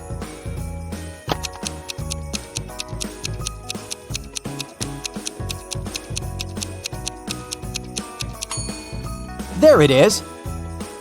What about these reindeers? Can you see any bears among them?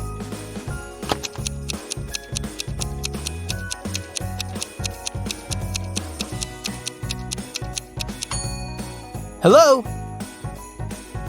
Kira and April enter a shopping mall and face 4 Santas buying gifts for their families. Meanwhile, the mall security guard receives a call from the police. A mysterious thief in a Santa suit has robbed multiple gift shops. They figured out that this mall should be next. The guard asked everybody to stay where they are. Can you help him find the criminal?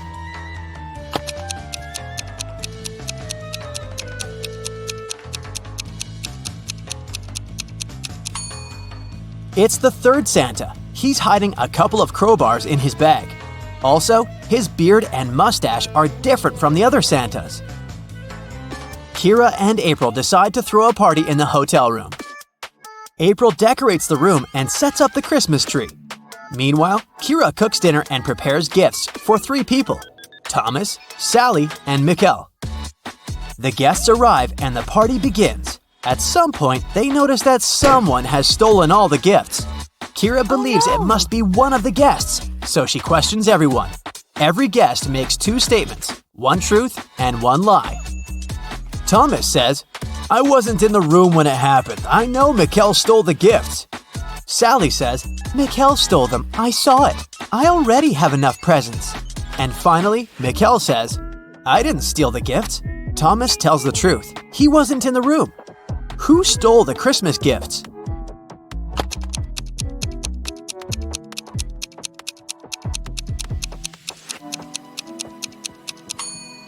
If Thomas is the thief, both of his statements would have been false, and if Mikkel is the thief, then all of Thomas's statements would have been true. Therefore, Sally stole the gifts. Frank is staying in a hotel room next to Kira. The day before Christmas Eve, she knocks on his door to borrow some toothpaste. The door is open, and Frank is lying unconscious on the floor. Later that day, doctors figured out that he was poisoned. Kira questions 3 people. All of them are Frank's roommates. Jeff says, "Today I've had dinner with my girlfriend. I only saw Frank in the morning, and he was feeling great." Thomas says, "We had breakfast with Frank in his room this morning. He was in a great mood." And Ellie says, "I've just returned. I had to buy gifts for my family, so I've been shopping all day." Who poisoned Frank?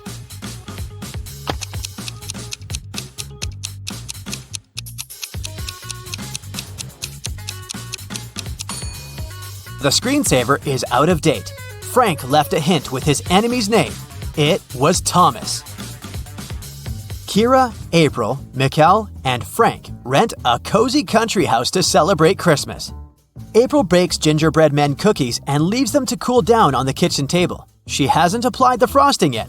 So, she asks the others to stay away from the cookies. April goes upstairs to change. In 10 minutes, she returns and sees that someone took a bit off every cookie. April gets furious. She asks the others, "What were you doing within the last 10 minutes?" Mikkel replies, "I was building a snowman outside. I have no idea what was going on in the house." Frank says, "I was decorating the Christmas tree with these balls." And Kira replies, "I was watching my favorite movie in the bedroom. It was so loud that I didn't hear anything." April already knows who's lying. What about you?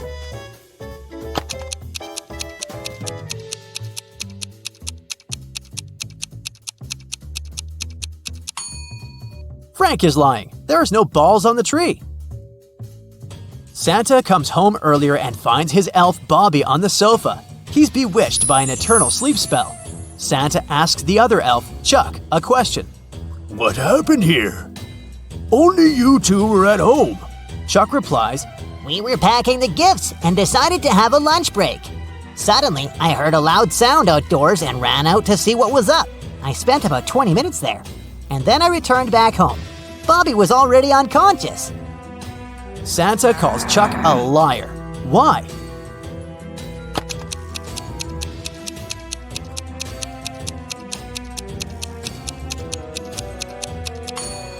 Chuck said he spent 20 minutes outdoors, but the coffee cups are still hot.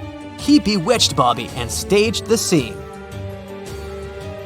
Kira comes home to her family's house. She's looking forward to eating the walnut cookies she bought at the airport, but she has to eat them outside because her mother is allergic to all types of nuts.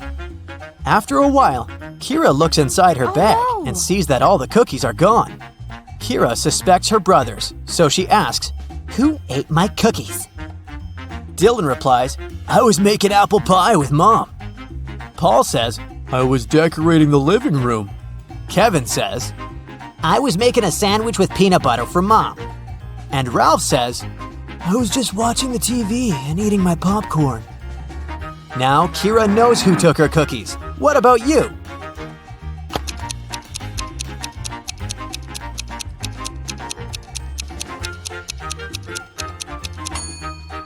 Kevin is lying. They have the same mother, and as we mentioned earlier, she's allergic to all nuts. During the family dinner, Dylan receives an email and begins to cry. Kira asks, What's wrong?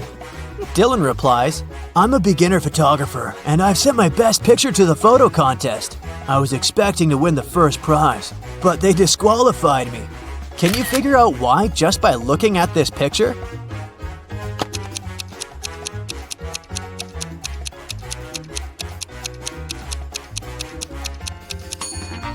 The stars are over the moon. It's impossible. Kira is looking for her mother all over the house, but someone used black magic to turn her into a statue. There's a note nearby.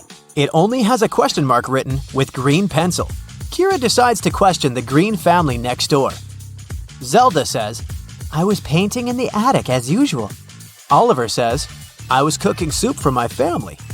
Mark says, I was looking for my missing cat downtown. And Wanda says, I was playing video games in the basement and heard nothing. Who cursed Kira's mom?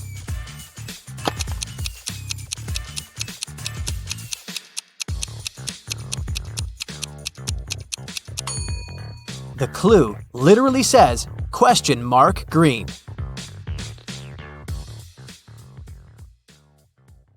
Atlas woke up in the attic of an abandoned house. He tried to find a way out of the house, but all he could find was a room with 3 doors. Each door hid a different danger. The windows and floor of the room behind the first door were made entirely of the magnifying glass, which meant that sunlight burned anyone who entered. The second door hid a room filled with toxic gas, and behind the third door, there was a hungry lion. Which door should Atlas choose to escape?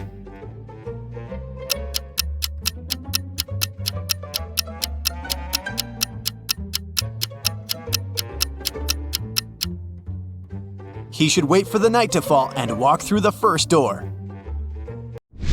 Sarah accidentally pulled a lever in a science lab and set free a group of mutant zombies. There were 4 people inside, and they needed to escape before the zombies caught up with them. They had 17 minutes to cross the bridge. Sarah was the fastest one. She could cross it in 1 minute. Lab assistant Dawn could get to the other side in 2 minutes. But the janitor and the professor needed 5 and 10 minutes to cross the bridge. How can they get to the other side if the bridge can only hold 2 people at a time?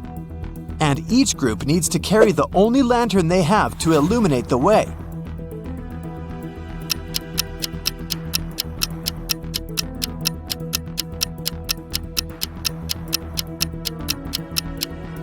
Here's how it works. Sarah and Dawn cross first, carrying the lantern. It takes them 2 minutes. Then, Sarah runs back with the lantern. She hands the lantern to the professor and the janitor. They cross the bridge together in 10 minutes. That makes 13 minutes. Dawn grabs the lantern and dashes across the bridge to help Sarah get across.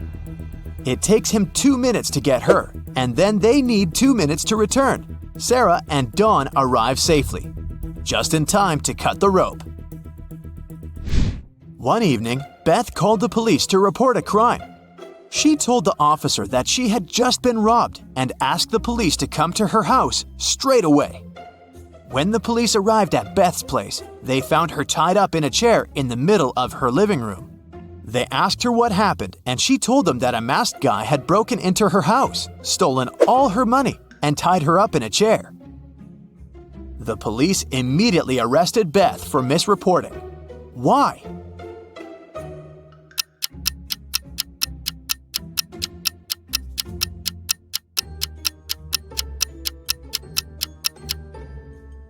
Because if she had been tied up, she wouldn't have been able to call the police.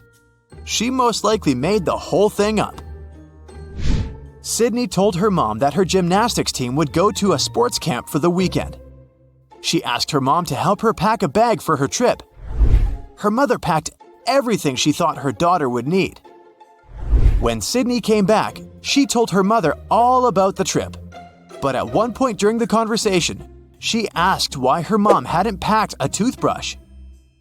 The mother immediately knew Sydney was lying about where she had really been on that weekend.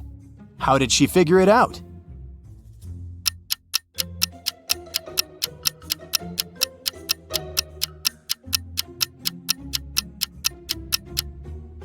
Because Sydney's mother did actually pack a toothbrush, but she put it under Sydney's gymnastics clothes. If Sydney had really gone to the camp, she would have used the clothes and found the toothbrush. Susan can't remember who her husband is. Can you help her figure it out?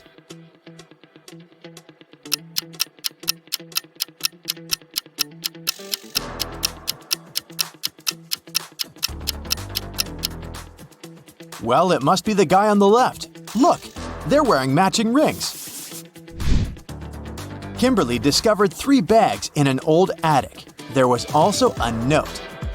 It said that there was $1 million inside one of the bags. It also added that the other 2 bags were empty. Kimberly only had one chance to figure out which bag had the cash. And only one of the messages written on the bags was true. On the first bag, it was written, "The cash is not here." On the second bag, it was written, "The cash is not here." The last bag claimed, "The cash is in the second bag." If you were Kimberly, which bag would you choose?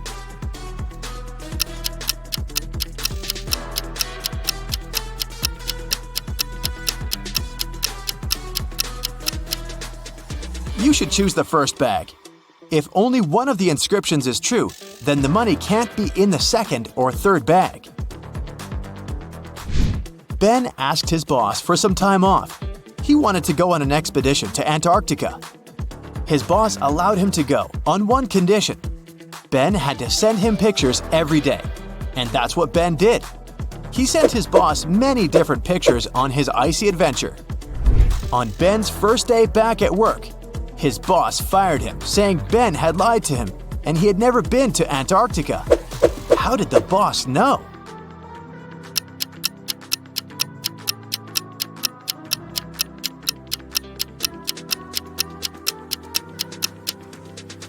Take a closer look at these pictures. There aren't any palm trees in Antarctica, are there? It looks like Ben went to the seaside and forgot to remove the palms from his pictures. Becca came back after a 2-week vacation in Egypt. During her trip, she bought a beautiful emerald and wanted to show it off to some of her friends. She threw a party just for her closest friends, but the next day, she noticed that the emerald was gone. Becca immediately called a detective and asked him to help her find the thief. She showed him some of the pictures she had taken the night before. The detective took a quick look at the photos and almost immediately realized who had done it. Take a look at these pictures. How did the detective find the culprit?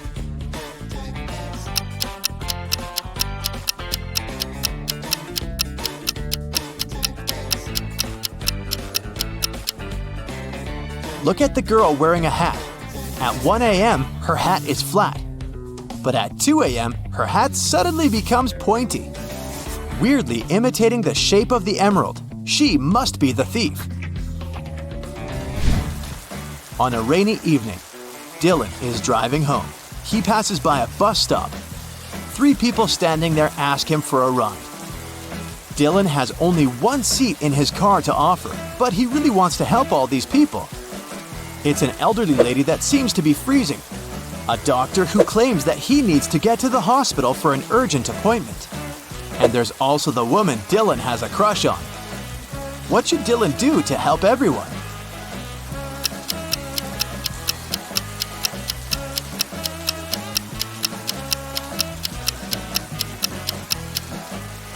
Dylan can offer the doctor to borrow his car, but he should also ask him to drive the elderly lady home first.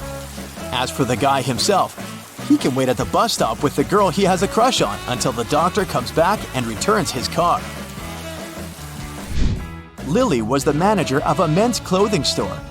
She was walking around the store when she noticed that a pair of expensive green pants was missing. She went over to the fitting rooms to check if someone had left the pants there. Instead, she saw 3 men getting ready to leave the store. Lily immediately understood who had stolen the pants. Take a look at this image and check if you can figure out which man is the thief.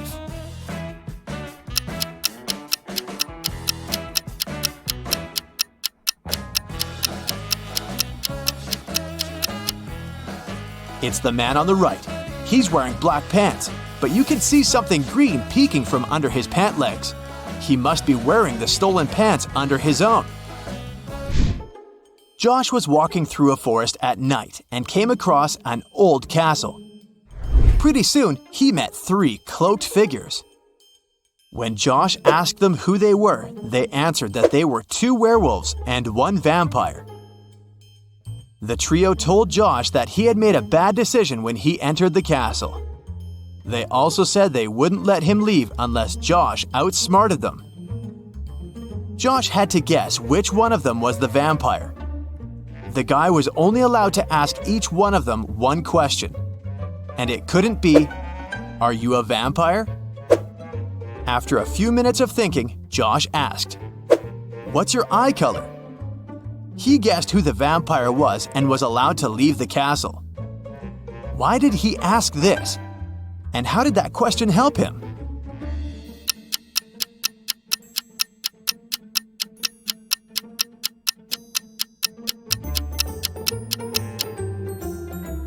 Vampires don't reflect in mirrors and don't appear in photos, so the vampire probably wouldn't know what color their eyes are.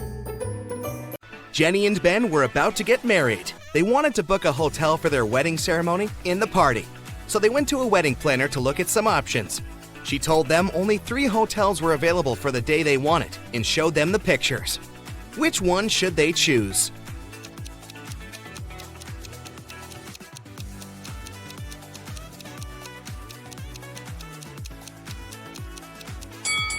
Take a closer look at the 3rd floor windows of the first hotel.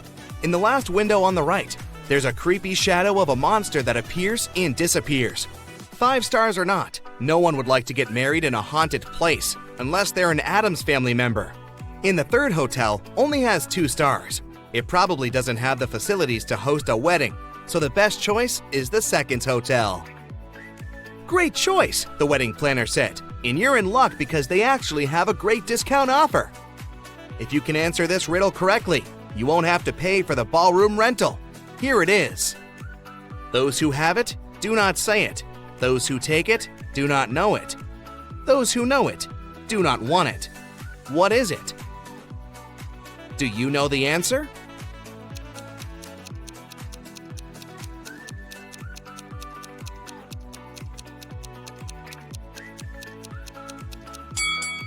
It's fake money.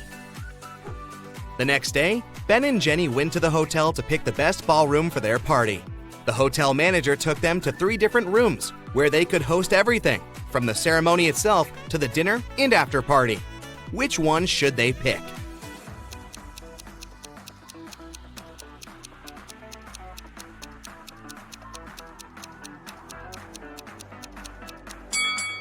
Do you see a little mouse hole in the corner of the first ballroom?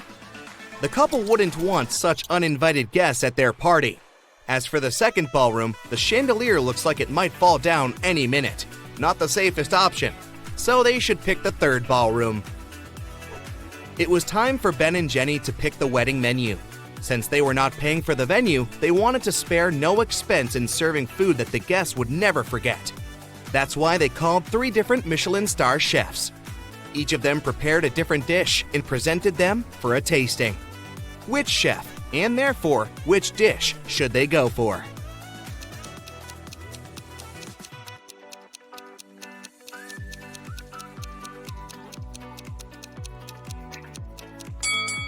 Even though the dish the 2nd chef made looks perfectly fine, do you see a rat's tail hanging from his chef's hat?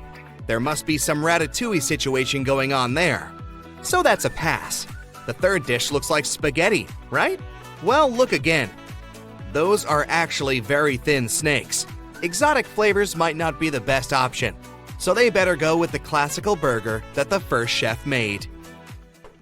Before they made their wedding vows, Jenny had to say yes to a dress. So, she went to a couture store to check their wedding gown collection. She explained to the designer the style of the dress she wanted for her ceremony.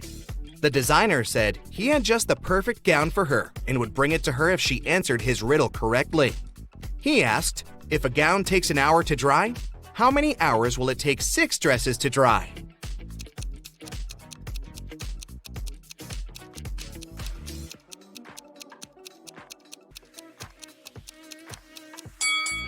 It'll still take 1 hour because they'll all dry at the same time. Ben had one last item to buy on his wedding shopping list, and it was what fastens 2 people yet touches only 1. Can you figure out what it is?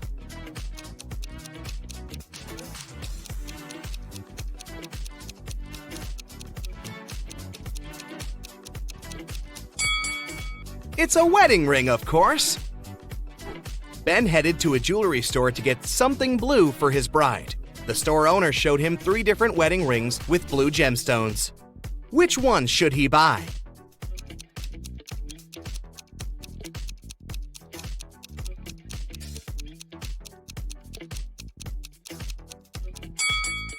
The 2nd ring has an engraving inside, so it must have belonged to someone else before. The gemstone on the 3rd ring has a tiny crack in it. That can only mean it's made of glass or even plastic. So, Ben should buy the 1st ring with a sapphire. Next, Ben and Jenny were going to send out invitations.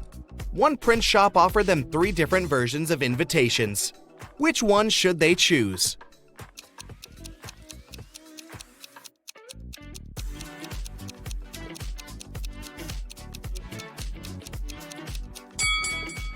Do you remember the name of the hotel they booked? It was Sunrise Lodge, but the first invitation says Sunset Lodge.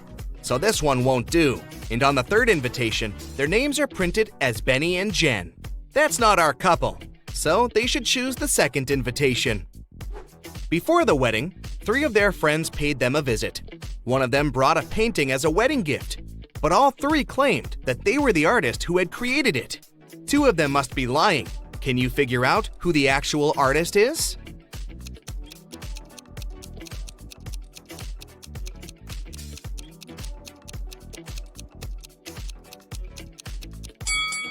Take a look at the signature on the painting. It says Denise. Now look at the third friend's necklace. It has the letter D, so she must be Denise, the artist who painted the painting. It was finally the day of the wedding, and Ben and Jenny's guests started to arrive. However, the hotel security spotted 3 suspicious-looking people who could be uninvited. Take a look at these 3 guys. Can you tell which one is not supposed to be at the wedding?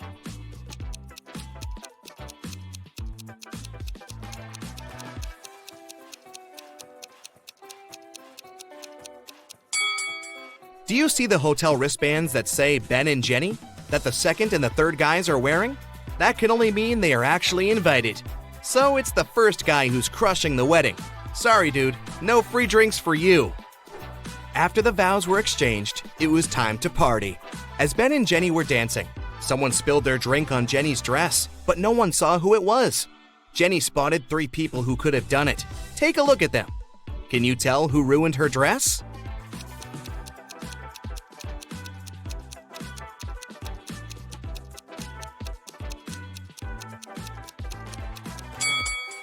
The first guy has spots on his shirt that resemble stains from the spilled drink, but they are actually part of the pattern, so it can't be him. The third lady looks clean, but the hem of the second lady's skirt looks dirty, so it must be her who did it. After the ceremony ended, Ben and Jenny wanted to take a photo to capture the moment forever. But take a look at it. There's something strange about it. Can you spot what it is?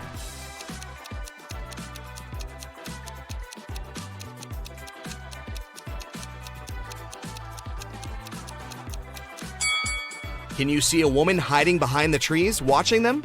She is wearing a witch hat, but it's a wedding ceremony and not a costume party. Creepy. Right before leaving, Jenny suddenly vanished. Then the witch suddenly appeared in front of Ben and said, "You may only kiss the bride if you figure out with whom you really tied the knot. Ha ha!" Then 2 Jennys appeared in front of Ben. Can you tell which one is his real wife?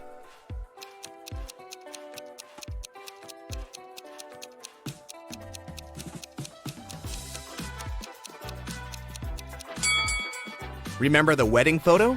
The Jenny on the left is the real one because her tattoo is on the same side as in the photo. Now that Ben and Jenny's wedding was over, phew, it was time for them to pick a honeymoon destination. They went to a travel agency to book a tour. The travel agent offered them 3 different holiday destinations: Ibiza, Cannes, in the Caribbeans. Which one should they go to?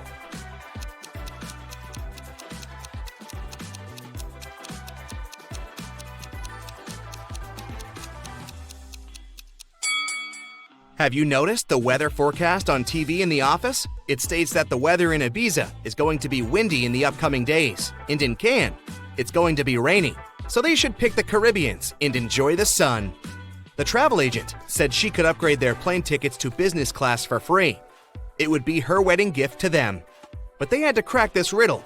What can travel around the world while staying in a corner?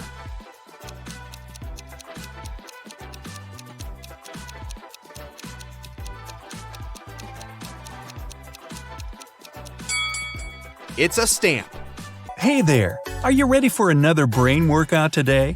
Because I have 30 new riddles for you.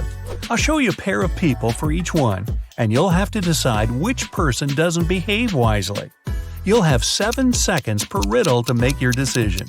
Every right answer will award you 1 point. Ready? Grab a pencil and a piece of paper, and let's get started. Charlotte and Elizabeth are doing some homework. Charlotte is going to iron some clothes, and Elizabeth is about to cook. Who's not being smart?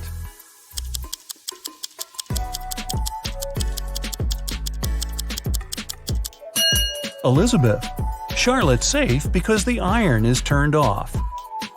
Lucas and Liam are going on a field trip with their kids. Lucas is distracted while his daughter is climbing a tree. Liam is talking to another parent while his son is petting a dog. Who is wrong?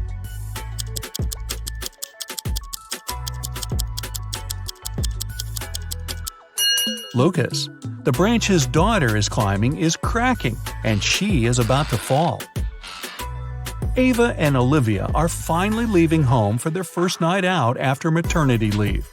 Ava decides to walk, and Olivia is waiting for a taxi. Who is not ready?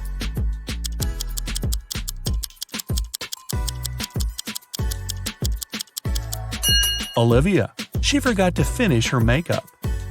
Michael and Logan are bloggers who take selfies in dangerous places. This time, Michael is taking a selfie while surfing on a huge wave, and Logan is taking one standing on the edge of a bridge. Who is not smart?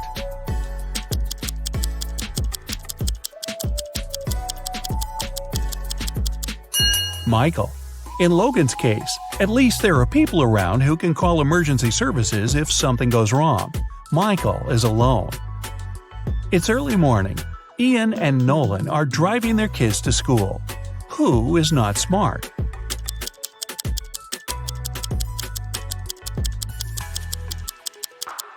Nolan. His child is not in the car. Jackson and Emma are volunteering at an animal shelter. Jackson is feeding the cats, and Emma is washing the dogs. Who is wrong?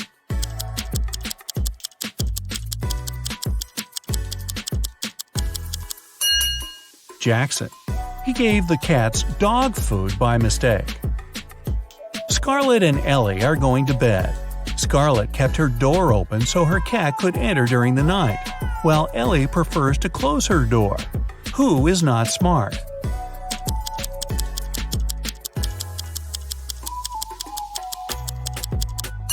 Scarlett. You should always close your bedroom door at night.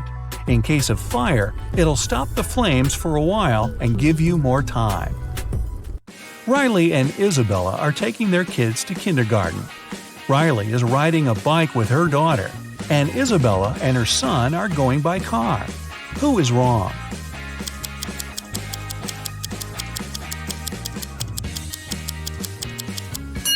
Isabella. Her child isn't wearing a seatbelt. Lily and Oliver have job interviews at 4 o'clock.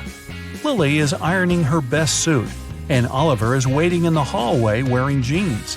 Who's not getting the job today?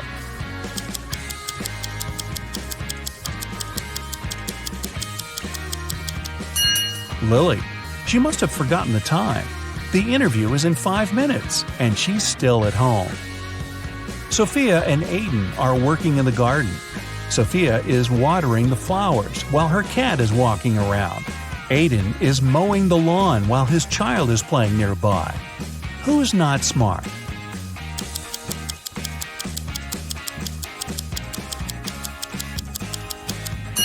Aiden. It's dangerous to use the lawnmower when children are close by. John and Brandon are making breakfast for their kids.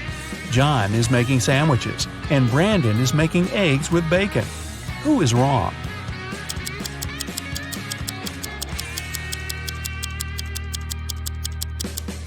Brandon.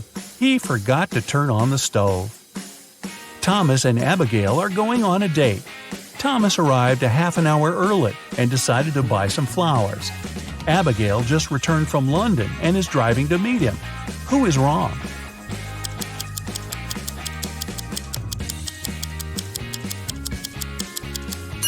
Abigail. She's driving on the left side of the road. Ryan and Kaylee are having fun outside during their Christmas break.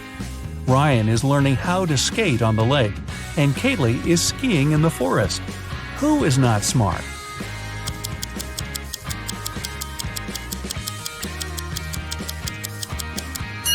Ryan. The ice on the lake is cracking, and there's no one around to help him. Asher and Haley are enjoying their vacations. Asher is chilling at the beach, and Haley is climbing the highest mountain around. Who is not behaving wisely?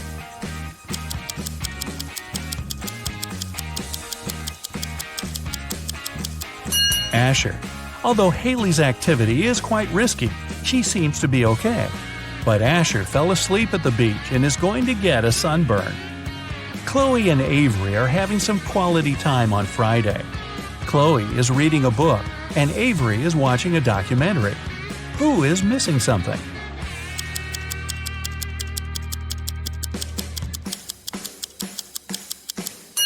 Avery. She forgot to turn off the oven, and something's burning. Hannah and Maya are meeting their friends today. Hannah arrived by bike and is waiting for her friend by the house. Maya arrived by car, opened the doors, and is waiting for her friend to come down. Who is not smart?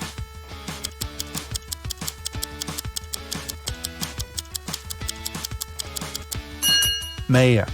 It's not safe to stay in the car with unlocked doors.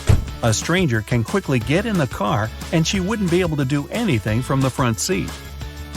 Mason and Jacob are going on a trip to the desert where they'll spend the whole day. Who is not adequately prepared?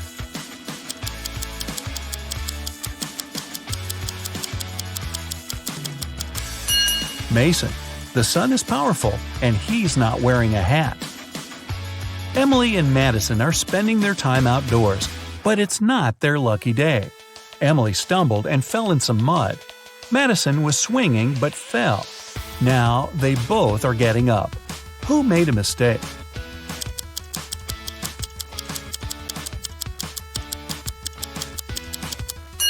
Madison. The swing is still moving, and it may hit her head if she gets up. Aubrey and James are cleaning the house. Aubrey is listening to music while vacuuming the living room, and James is washing the windows. Who is not being smart?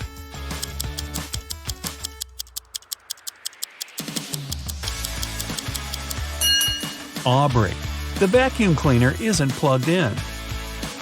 Mia and Ethan are going on summer vacation. Mia is going to Greece, and Ethan is visiting his brother in Sydney. Who is not smart?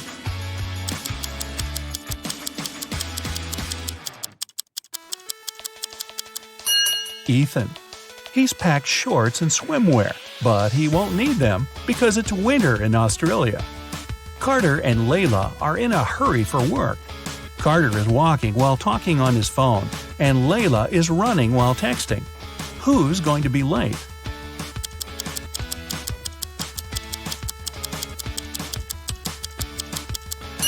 Layla.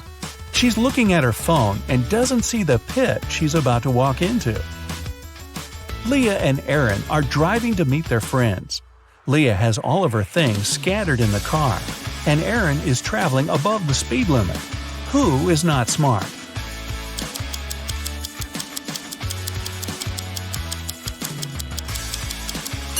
Leah. It's not safe to keep unprotected things inside the car. In case she stops suddenly, something can hit her very hard. William and Daniel are driving and are late for work. Who is wrong?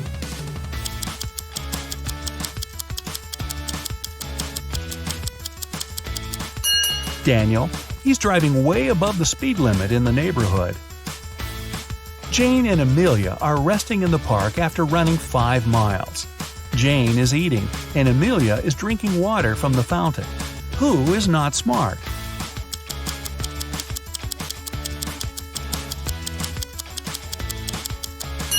Amelia. The warning sign says that the water isn't drinkable.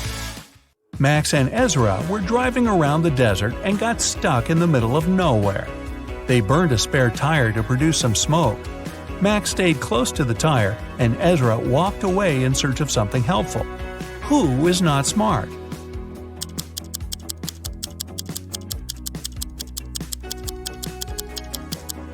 Ezra. You should never leave the vehicle.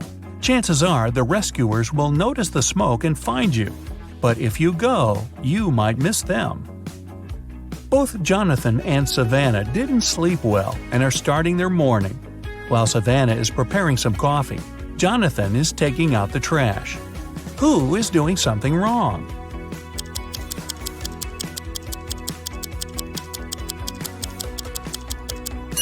Jonathan. Instead of the trash, he's taking out the old toys they collected to donate. Stella and Aurora didn't study for the test. One of them decided to try her best, and the other is planning to cheat. Can you spot who's cheating?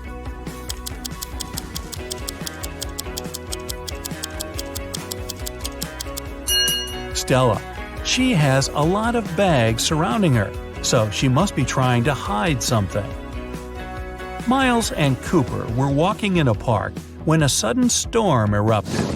Lightning struck a tree, and Miles decided to hide under it. Cooper entered a little shack nearby. Who is wrong?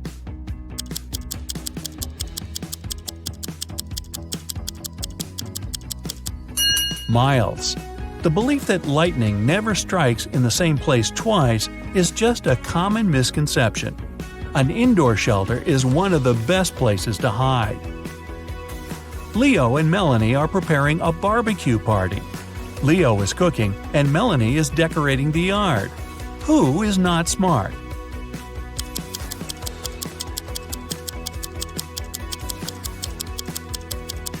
Leo.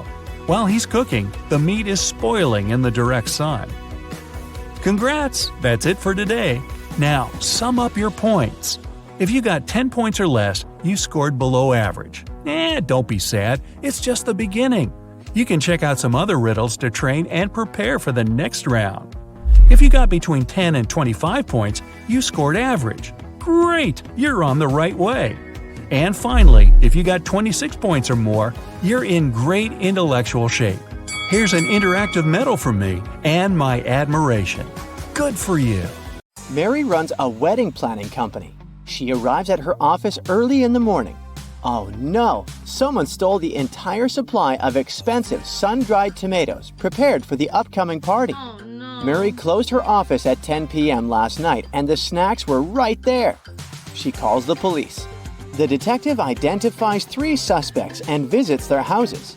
The guard was on duty last night. He assumes that the thief could have sneaked into the office while he was on another floor. According to the cleaning lady, she's allergic to tomatoes, and she can't even cook them. And a hairdresser who works nearby claims that she closed her salon at 8 p.m. last night and went home right after that. Who's lying?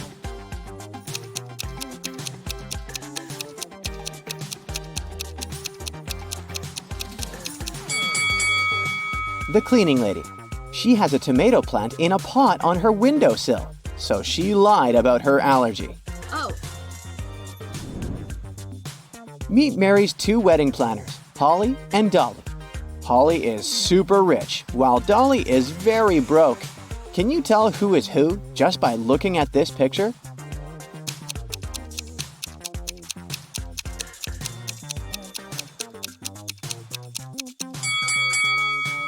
Take a look at the lady on the left. There's a lot of junk food in her fridge. Meanwhile, the one on the right has less food, but it's healthy and expensive. She chooses quality over quantity, so she must be a Holly. And the other one is Dolly. Oh. Mary is scrolling her social media and comes across these 2 pictures. One of these families are billionaires. Can you guess who?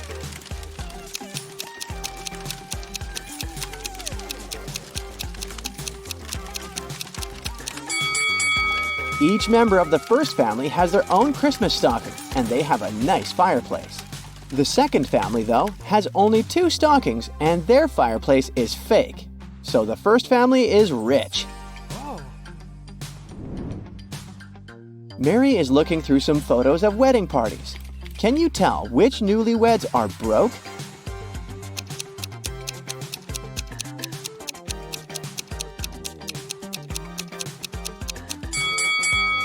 The second picture depicts some silky bows and expensive snacks. So the first couple is broke. They use cheap snacks and handmade garland for their wedding party. Take a look at these 2 wedding pictures of Mary's recent clients. One of these couples is very rich. Can you guess which one?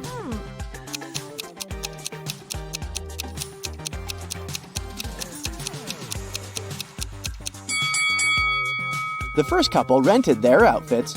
That's why the sizes don't quite suit them. Oh. Meanwhile, the second couple's outfits are more casual, but they're neat and expensive. Mary is visiting an expensive clothing store. She witnesses the following scene. One of these customers is broke, while the other one is a millionaire. Can you tell who is who?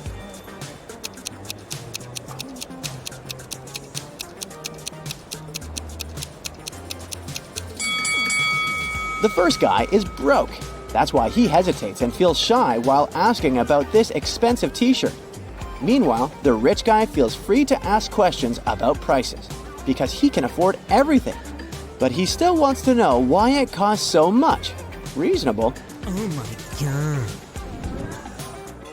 Mary is having lunch at her favorite diner. At the next table, she spots two pretty ladies. One of them is super rich. Can you figure out who?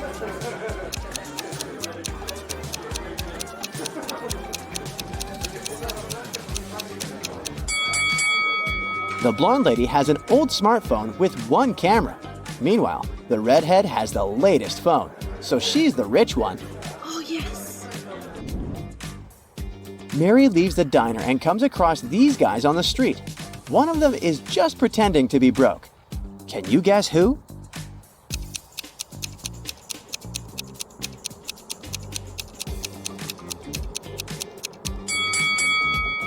It's this guy. He's wearing an expensive smartwatch. Mary enters a supermarket. 3 pregnant women are standing in the line. Can you figure out who's super rich?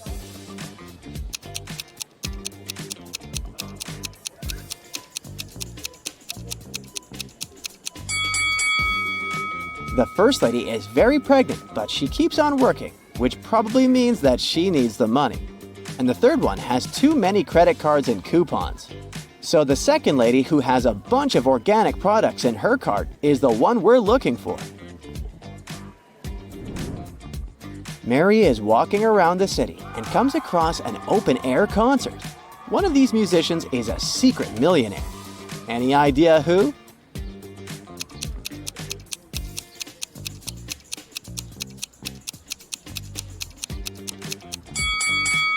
This lady, she's wearing diamonds under her simple outfit. Oh yeah.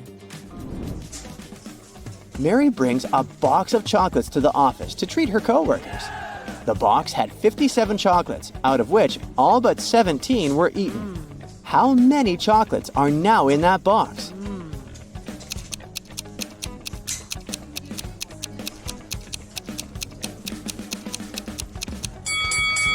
To solve this mystery, we should read the question carefully. The phrase, all but 17 were eaten, means that all except 17 were eaten. Therefore, 17 chocolates remain in the box. Mary attends a luxurious wedding ceremony. She meets these 2 guys in the parking lot. Can you guess who is a millionaire?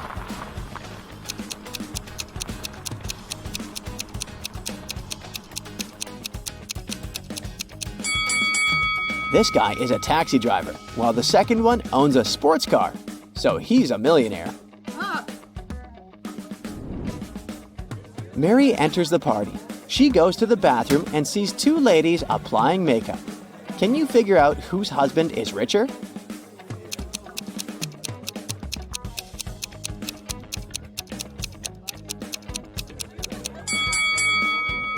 The woman on the right is using fake Gucci makeup.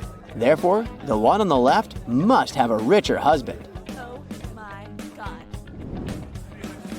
Mary takes a seat next to 3 guys. They want to impress her and start bragging about their money. Richard has just closed a 6-figure deal, so he's planning to buy a new penthouse.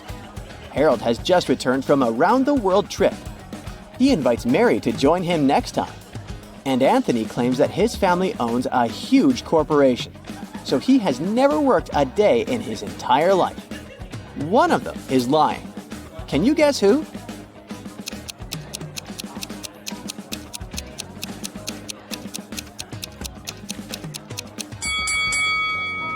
Richard.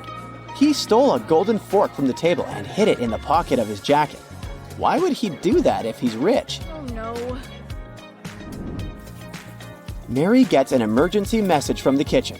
Someone ruined the wedding cake. She goes there and interrogates 3 suspects. The chef says, I left my workplace for 5 minutes to go to the toilet. When I left, everything was fine. When I returned, disaster. The cleaning lady says, I washed all the dishes in the kitchen. I had no time to even look at the cake. And the waiter says, I was dealing with one annoying guest, so I didn't pay attention to the cake. Sorry. Who's lying?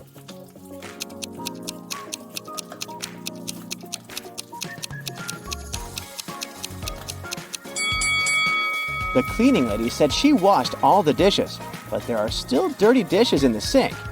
Busted! Mary is searching for a perfect location to host the next wedding party.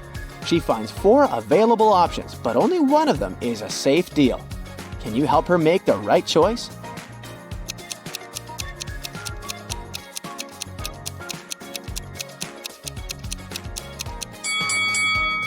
The first restaurant looks chic and fancy, but there are cockroaches on the ceiling. Ew. According to the info box, the second location will be built in the next century, but it looks pretty ancient, so it's probably a scam. Oh. The fourth restaurant is nice, but it has leaking pipes. No. Thus, Mary should choose the third option. Yes! Mary goes to see the location. She explores the basement and gets lost. Oh my god. Mary finds herself locked in a room without windows or ceiling. Oh god. The room starts filling up with water pretty fast. The walls are 15 feet above the floor. But Mary can't swim. There are 3 objects in this room: a wooden barrel that is 3 feet tall, a 4-foot-high bike, and a 5-foot-long rope. Mary is 6 feet tall. Can you help her find a way to survive?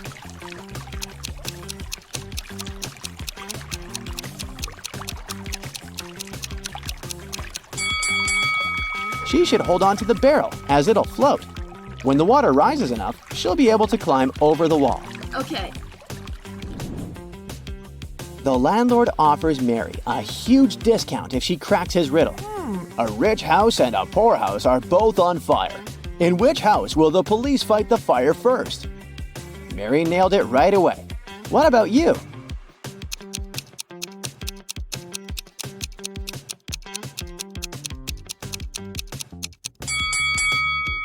The police don't fight fires. The firefighters do.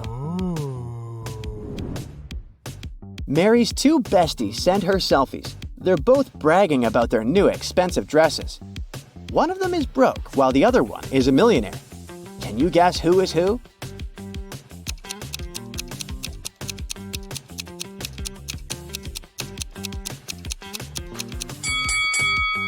The second lady is broke. She has a Chanel logo on her clothes, but she didn't remove the price tag.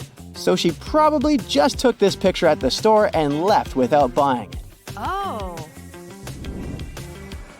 It's been a long day. Mary's finally heading home. Suddenly, she sees these guys on the way. Oh. Can you spot a rich guy among them?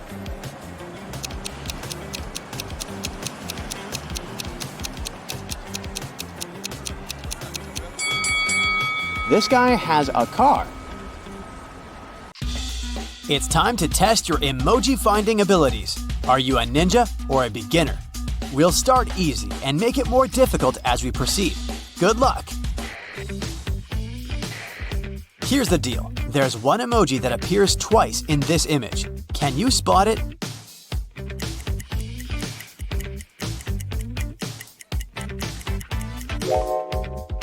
Looks like it's surfing time, huh? I almost couldn't spot this surfing lady. Okay, this test is supposed to check your ability to spot similar colors. What's the repeated emoji in this image?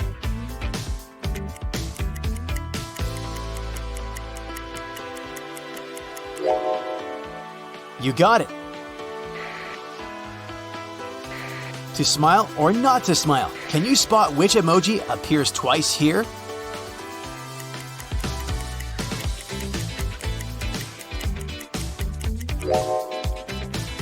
It's this grinning face with big eyes. You got it. Just FYI, we're still on the easy round, but it's going to get tougher by the minute. Can you say which emojis appear twice here?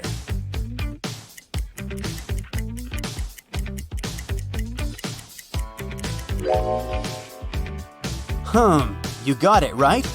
It's the robot emoji. You know what they say, get your head out of the clouds. Can you spot the same two emojis here?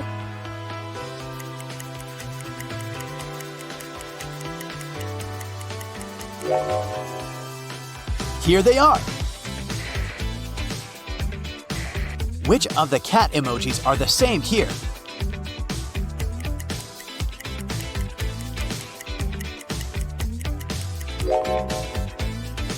It's the crying cat. You gotta love that one.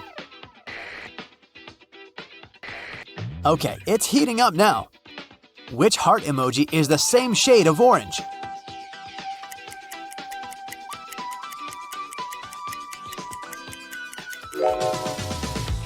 Phew, that was close, but I knew you'd guess it right. Welcome to level 2. If you've gotten this far, this means you have an eye for detail. But can you spot which two cyclists are the same?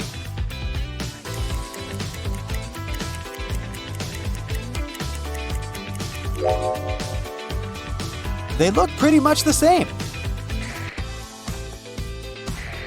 Is it 50 Shades of Grey in here? Time to find two hearts that are the same color.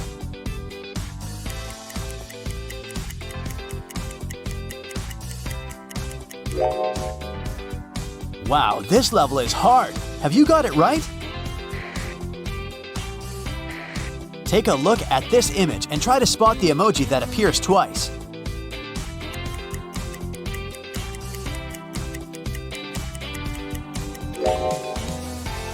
Wow, I almost didn't see that second speech balloon.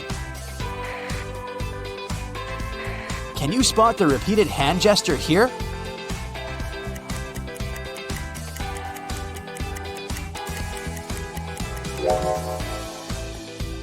It's the crossed fingers one. Hey you, don't give up. This is just starting to get good. Take a look at this scene. Which emoji appears twice?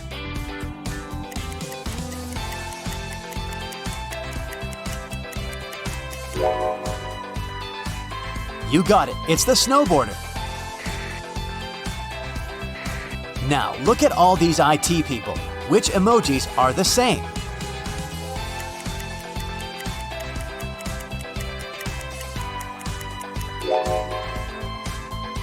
It's the man behind the gray laptop. Time to change levels. This is about to get really hard now. Pay close attention. Can you spot the odd emoji?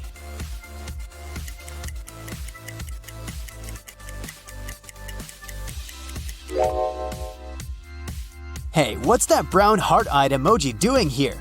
The hearts are supposed to be red. Ice cream, or should I say gelato. Try to find the odd one here.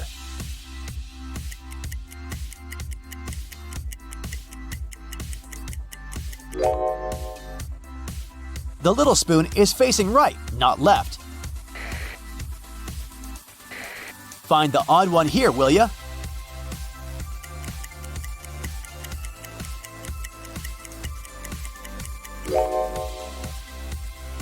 I guess that emoji doesn't usually have its tongue sticking out, does it? Can you spot which thumbs up is not the same as the other ones?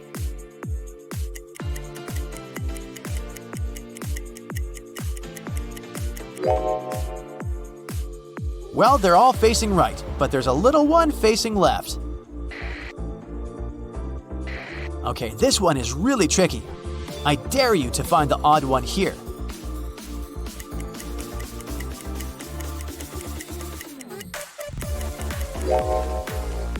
If your sight didn't let you down, I guess you'd pick the one right in the middle. Its petals are facing the left instead of the right. One of these footballs isn't quite right. Can you figure out which one?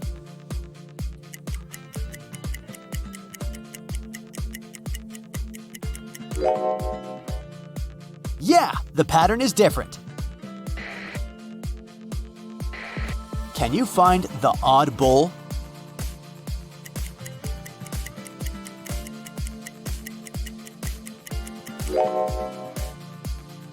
They do kinda look the same, but the shading on that one is just a tad different. Are you acing this quiz? We're switching levels, so buckle up.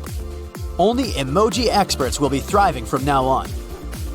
Guess movie titles based on these emojis.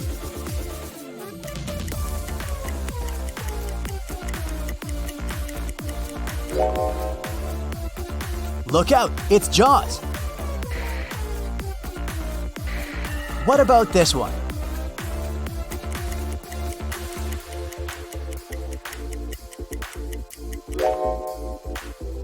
Who you gonna call? Ghostbusters, of course. Check out this one.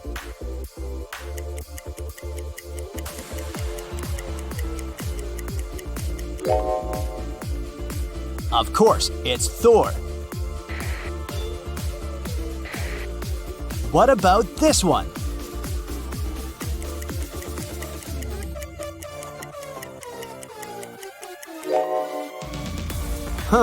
A baby, a suitcase, and a shirt. It's the Boss Baby. Duh.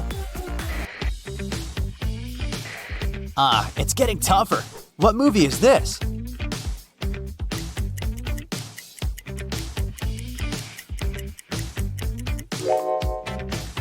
It's Mary Poppins. And hey, I suddenly feel like singing. This one isn't obvious.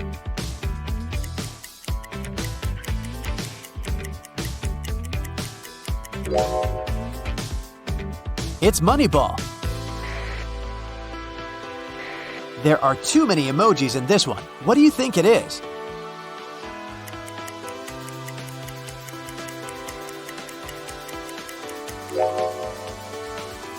It's Fantastic Beasts and Where to Find Them.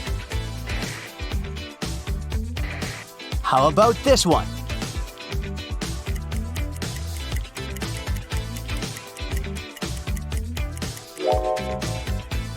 It took me some time to understand it was Back to the Future.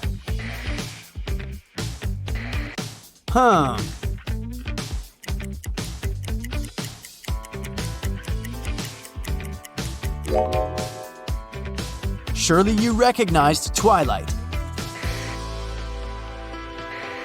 These are getting more complicated by the minute.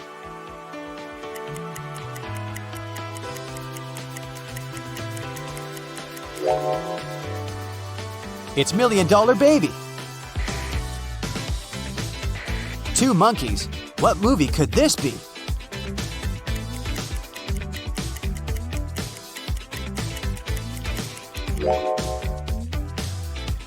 Planet of the Apes, of course. How about this one?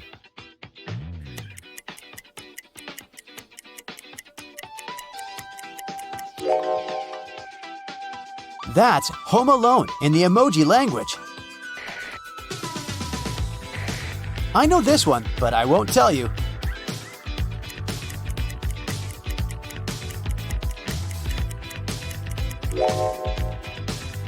It's Finding Nemo.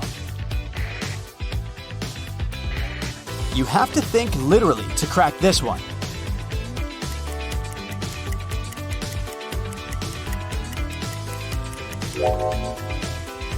It's A Beautiful Mind. And this one?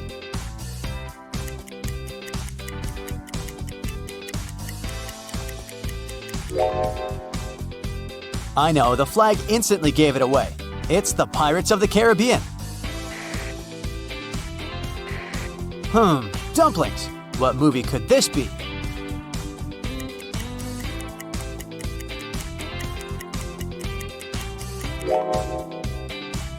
Kung Fu Panda. This one is a love story for sure, but which one?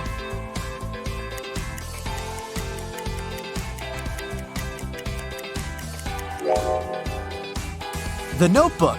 If you haven't seen it yet, you don't know what you're missing. Don't overcomplicate it.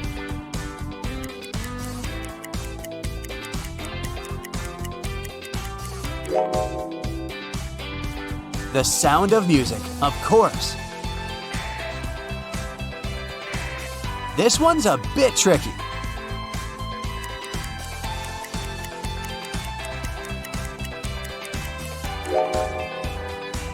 Oh, it's the Chronicles of Narnia.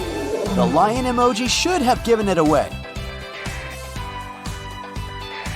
A tough one here.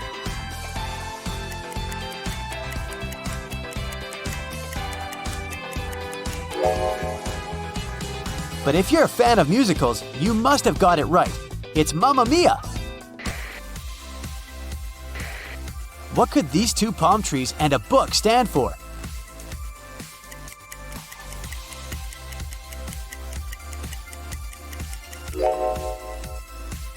Ah, it's the Jungle Book.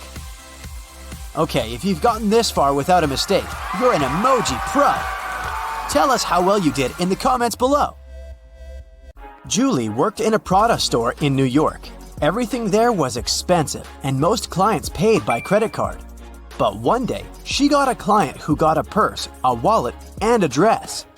All that cost her $3,990. But the woman decided to pay in cash. Julie refused to sell the items to the client and called the police. Why?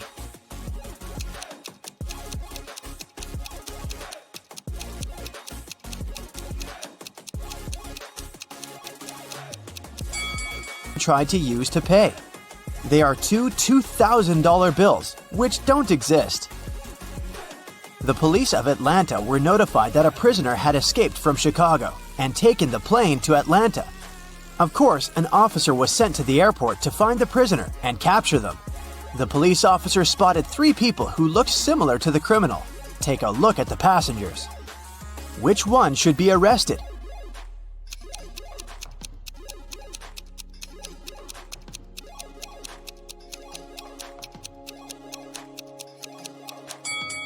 The prisoner must be this guy. He's the only one who doesn't have any luggage with him.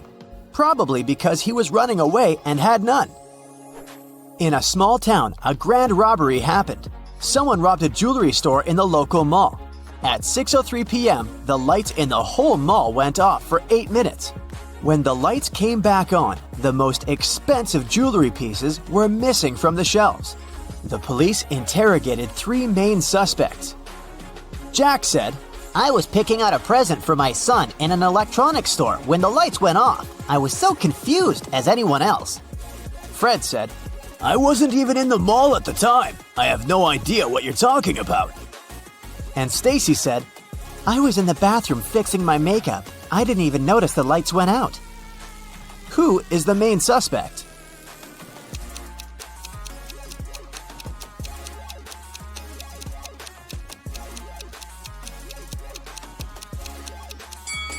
It's Stacy.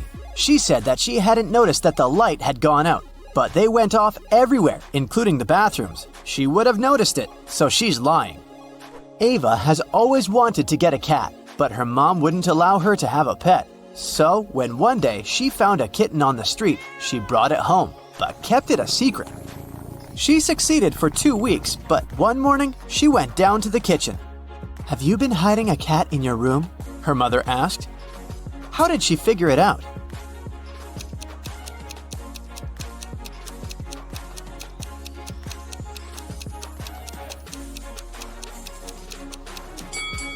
Ava is wearing shorts. Her legs are all scratched, and these scratches are what gave her away. During Halloween, all kinds of creatures flooded a little town, blending in with the citizens. Weeks passed, but some of them stayed, pretending to be humans. The town's detective could catch the remaining ones. He's been tracking a vampire, and he has 3 suspects. All of them only come out at night. Which one of them is the vampire?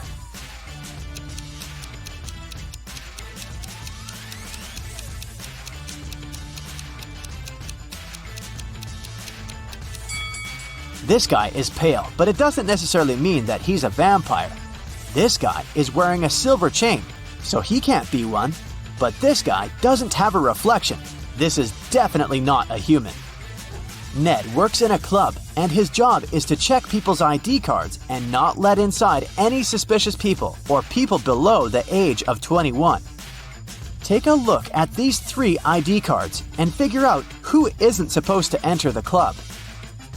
Okay, here's the first guest for you. What can you say about this man?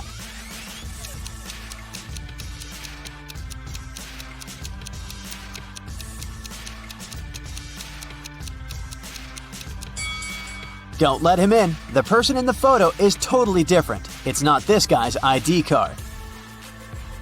Okay, here's the next one. Keep your eyes wide open. Do you see anything suspicious?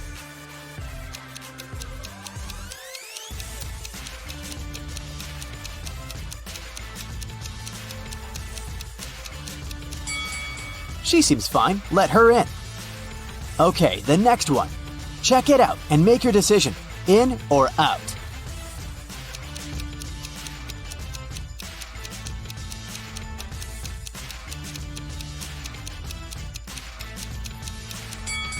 Las Vegas is written with a W. It's a typo, which is unacceptable for official documents. This ID must be fake. Here's the next guest for you to examine. What's your verdict? Will you let her in?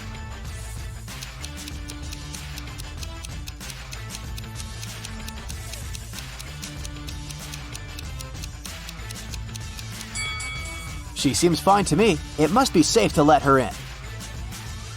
What about this girl? Is anything off here?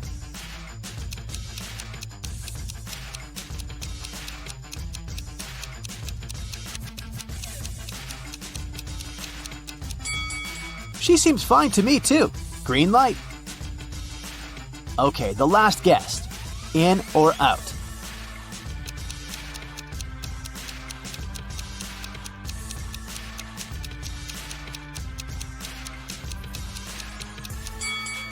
Look, the woman in the photo has a brown right eye and a green left eye.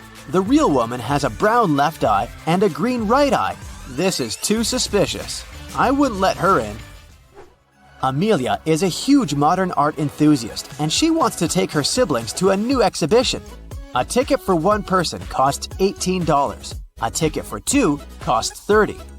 And a ticket for three costs $45. If she wants to pay as little as possible, should she invite her two siblings at once or go with each of them separately?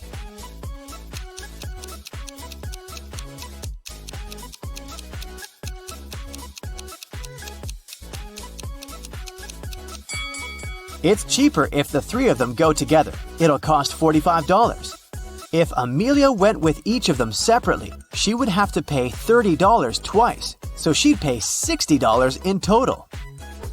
Ellery has a sweet tooth, and every Friday she goes candy shopping for the week.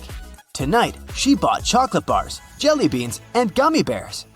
She has all chocolate bars but 2, all packs of jelly beans but 4, and all packs of gummy bears but 4. How many pieces of each type of sweets did she buy?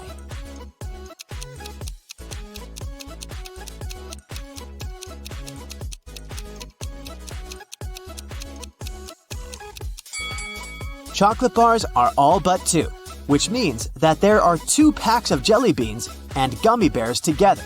So there's 1 pack of jelly beans and 1 pack of gummy bears.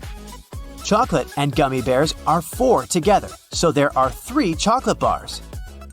Ailu is a fairy living in her magical forest. Every day, she takes the same route for a morning flight to the lake. One Friday, she was flying to the lake when she met some other creatures moving towards her. There were 2 elves, 3 fairies, and a gnome. How many creatures were going to the lake that Friday morning?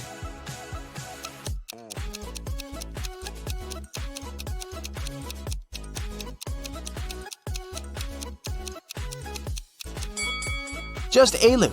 Everyone else was going in the opposite direction. Lily and Della are twin sisters. Both girls failed their history test at school, and their mother made them study all weekend. In the middle of the day, Mrs. McAdams came to check on the girls. Take a look at Lily and Della. Which of them hasn't been studying?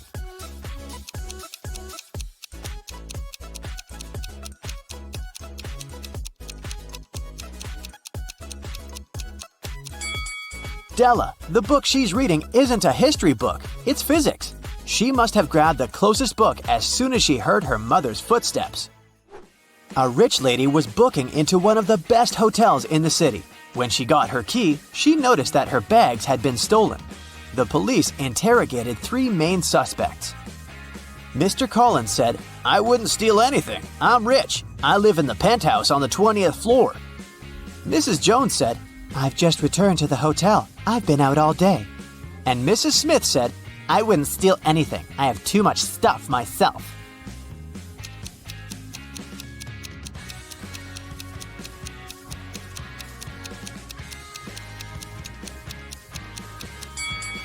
Mr. Collins seems shady. He can't live on the 20th floor because there are only 18 floors in the hotel. Amber participated in a game show, and she won. She got 3 exclusive gifts: a Givenchy purse, Armani sunglasses, and a Porsche. But here's a catch. She is to pick her presents herself by choosing between the original and a replica. You need to help her pick the correct prize. Here are 2 Givenchy purses. One of them is the original, and the other is a replica. Which one should Amber choose?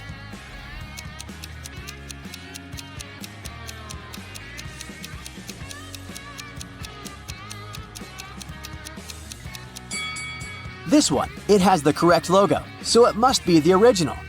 Now, there are 2 seemingly identical pairs of sunglasses, but only one of them is the original from Giorgio Armani. Which one?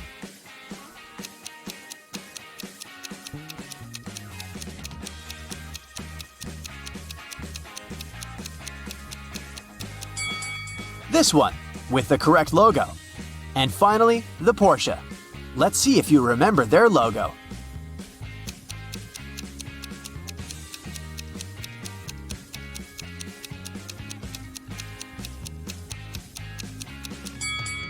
Yes, this is the one. Great job. Now, Bella and Ella are preparing for an epic party.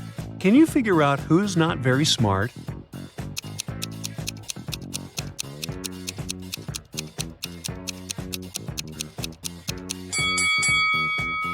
Even though Bella looks as if she's about to touch a hot iron, the device is actually unplugged, so she probably won't burn herself.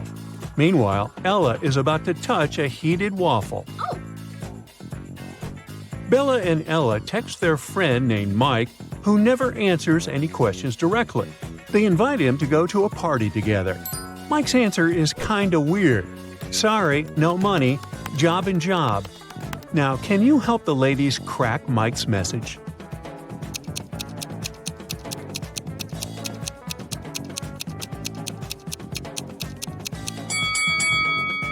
Mike said he had no money because he was in between jobs. Bella and Ella arrive at the nightclub and see a huge line at the entrance. The local guard, Greg, checks people's ID cards. His task is not to let in suspicious people and folks under 21 years old. Here's the first guest's ID card. What do you think? Can you help Greg decide if he can let this visitor in?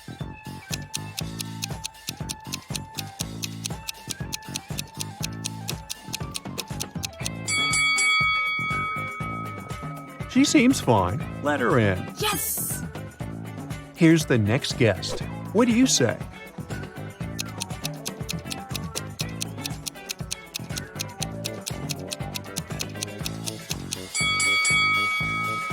June 31 doesn't exist. There are only 30 days in June, so no entry, buddy. Oh, no. Now what about this guy?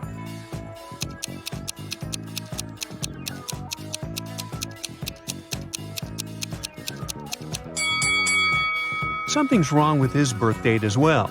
There was no February 29 in 1977. That wasn't a leap year. And what about this lady's ID?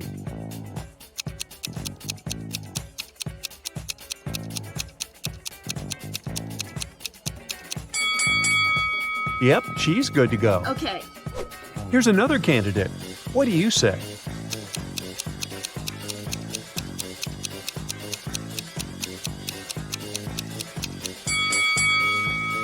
Well, he's 22, so he seems fine. Finally, Bella and Ella enter the club building, but they take a wrong turn and get lost. Finally, they enter an old-fashioned 2-story hallway with a beautiful fountain in the middle of the room. That's when Bella and Ella realize that they are not alone. There are many ghosts here. Can you figure out the exact number?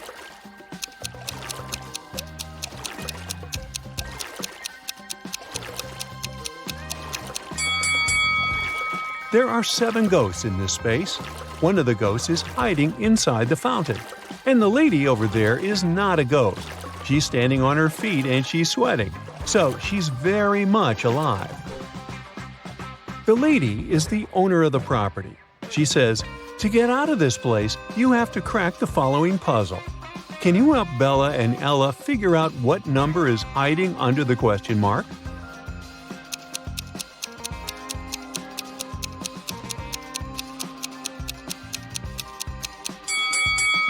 It's 1. 5 equals 1 because 1 equals 5. That was mentioned earlier in the equation. Bella and Ella are very hungry. Finally, they get to the party and see 2 tables with snacks. Although they look identical, there are 5 differences between them. Can you spot those details?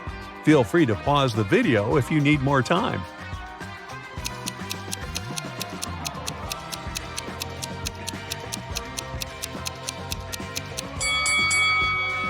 Here they are. Bella and Ella take a couple of selfies at the party. Can you spot 3 differences between these pictures?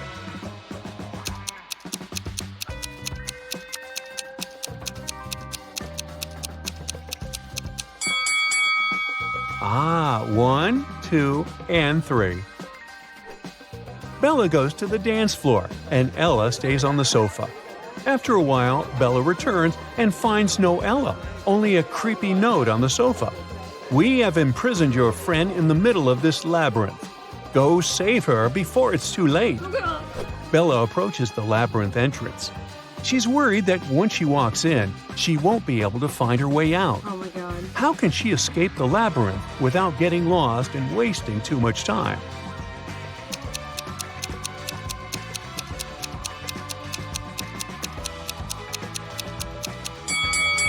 She should put her right hand on the right wall and go forward, touching it at all times.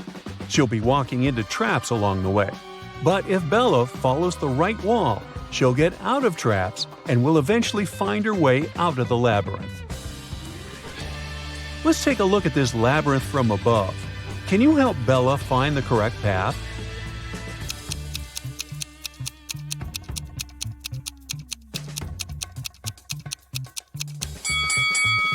Here's the only route leading to the final destination. Bella manages to find Ella in the center of the maze. Suddenly, a secret door opens, and a creepy voice announces, "You can use this elevator to leave, but first, you have to enter a 4-number passcode to turn it on." Can you help the ladies crack the code?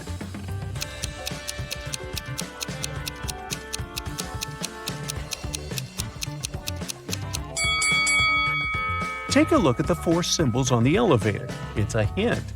Each image implies a number. The word crown consists of 5 words, so it implies 5. Necklace implies 8, ring 4, and diamond 7. And the code is 5847. Oh. Bella and Ella want to return to the party, but they face a guard who says, "You'll have to crack my riddle if you want to come in." What is that thing that you have to break before you can use it? The ladies crack this mystery right away. What about you?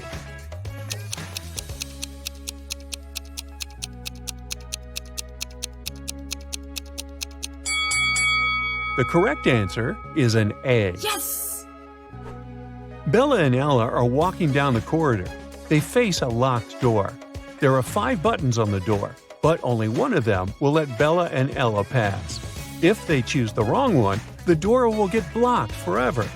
Can you help them choose the correct button?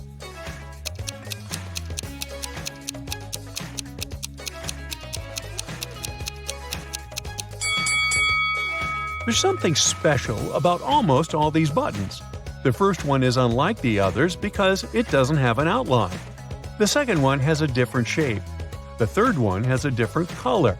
And the last one is smaller than all the others. The fourth button doesn't have any distinctions. That's what makes it so special. So Bella and Ella should press this one. Yay! The party goes on. 3 guys approach Ella and invite her to the dance floor, but only one of them is safe to dance with. Can you decide who?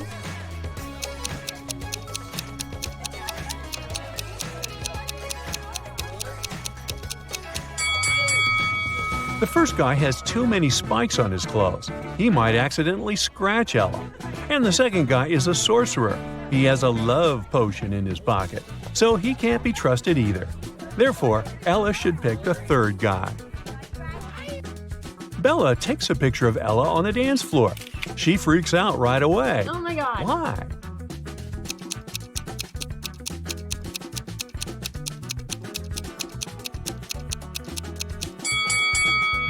There's a skeleton among the dancing people. Ella gets very thirsty after dancing and approaches a waiter. He offers her an infinite supply of free drinks if she can crack his riddle. I'll give you 1 glass of milk and 1 glass of water. You'll need to pour the 2 liquids into a bowl, but you should be able to separate the milk from the water later. You can't use any kind of dividers. It took Ella a while, but she cracked this riddle. What did she do?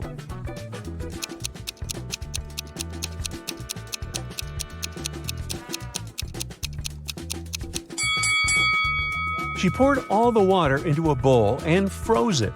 After that, she added the milk. Oh. Finally, Bella and Ella leave the party and enter a supermarket to grab some snacks. They see 2 ladies. One of them is married to their friend Mike. Can you guess who?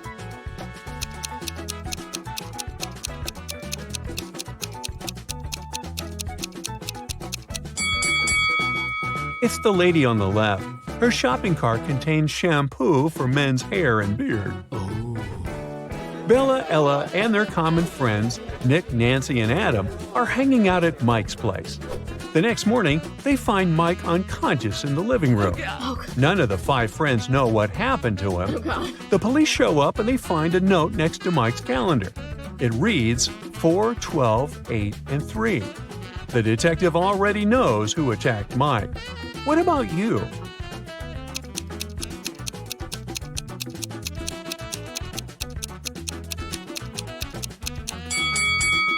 It was Adam. The note was next to a calendar. 4 implies April, 12 implies December, 8 August, and 3 March. Take the first 3 letters of each month, and you get the name Adam. The next day, Bella and Ella go skydiving. Oh no, Bella's parachute hasn't opened, and she's now plunging toward the ground. There are 2 places where she can land. Bella can either fall into the lake or into this large haystack. Can you help her choose the best option?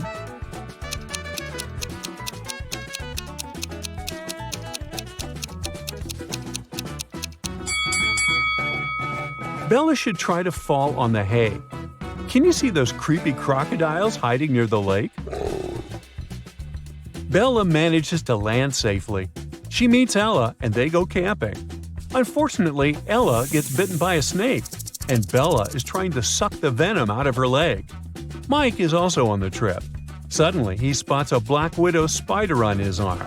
Who's in a bigger danger, Bella or Mike?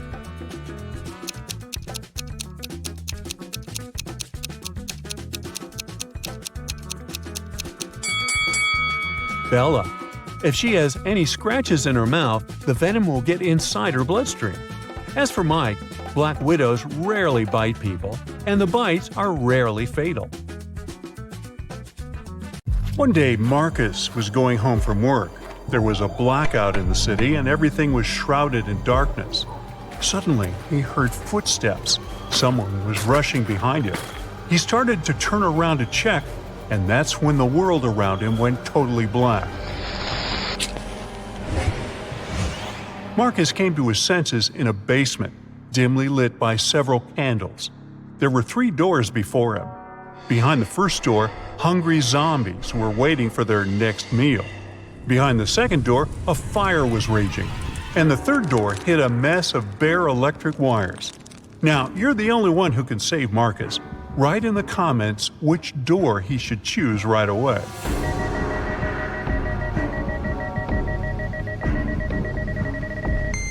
As you might remember, there's a blackout in the city, so electrical wires are totally harmless at the moment. Marcus should slip through the third door.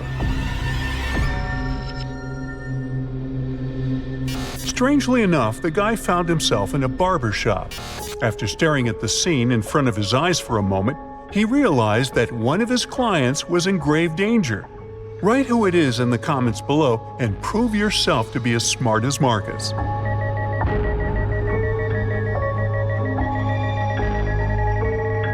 Marcus spotted that the red-haired hairdresser had mistaken a bug spray for a hairspray. But once he opened his mouth to warn the client, the entire room vanished into thin air. It was just a hologram. Was someone playing with Marcus? The guy went further.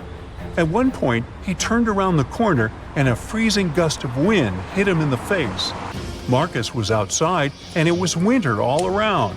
Behind his back, there was no building, just snowdrifts and dark trees.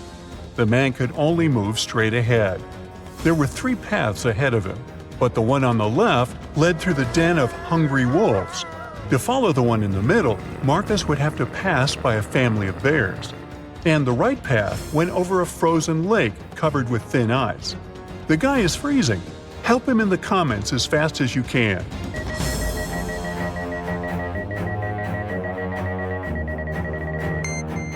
Marcus should choose the path in the middle. It's winter, and bears kinda hibernate during this season. The guy is quiet, he won't wake them up, and will get out of the forest safely. And indeed, Marcus managed to escape danger and soon spotted a house hidden among the trees. But only after he entered did he realize it was a very strange and creepy house. The main clue was 4 doors in front of the guy. Behind door number 1, there was a room filled with piranha-infested water.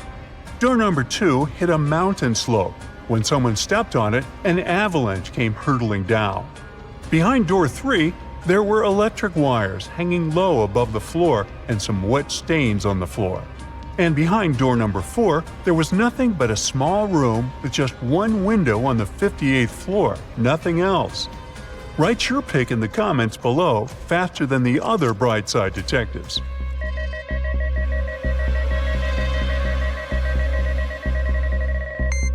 Marcus should walk through door 3. Since the wires don't actually touch the floor, the guy will be able to bend and crawl to the other exit. Unfortunately, whoever was testing Marcus's survival skills didn't want to make life easy for the guy. The door leading out of the room was locked and had 4 keyholes. There were also 4 keys hanging on the wall next to it. If Marcus wanted to get out of the room, he had to match the keyholes and the keys. If you can help him crack this tough task, comment "I can" below the video.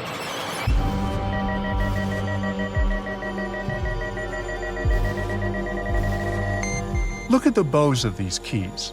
They all have openings with different numbers of edges.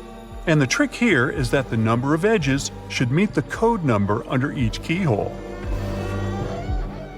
Marcus was finally out of that scary room, but his adventures were far from over.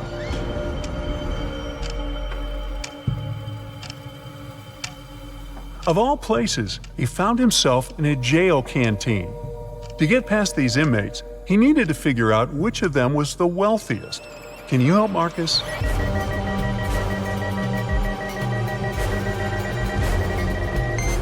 The man on the left is a chef. That's why he has a special meal.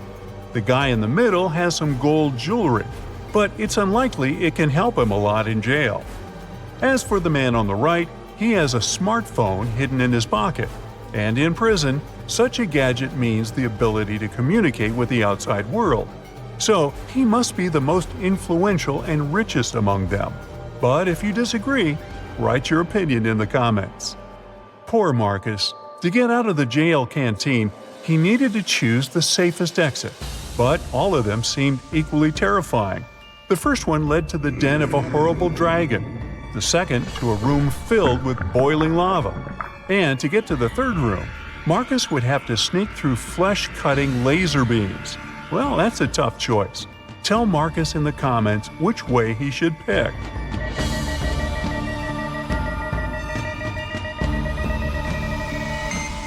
The safest way is probably to sneak through the third exit. It's not going to be a walk in the park, but at least those laser beams are not moving. The next place Marcus found himself was in a battle area. Apparently, that mysterious force that was playing with him had notched the game. 3 creatures were waiting for the guy, and he needed to fight one of them to survive. The first monster had the head of a rattlesnake and the body of a giant ferret. The second one had the body of a gorilla and the head of an alligator. And the third creature had the face and body of a great white shark and the tail and claws of a bear. Which monster should Marcus choose? Share your wisdom in the comments.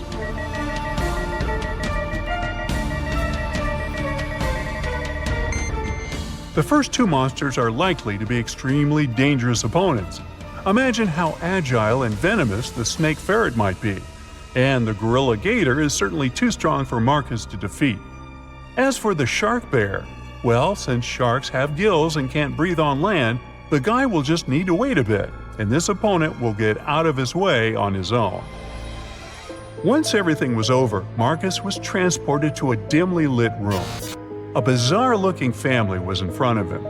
Marcus had to figure out which member of this family was possessed by a ghost. Being as observant as he was, he soon found the answer. And how observant are you? Write in the comments.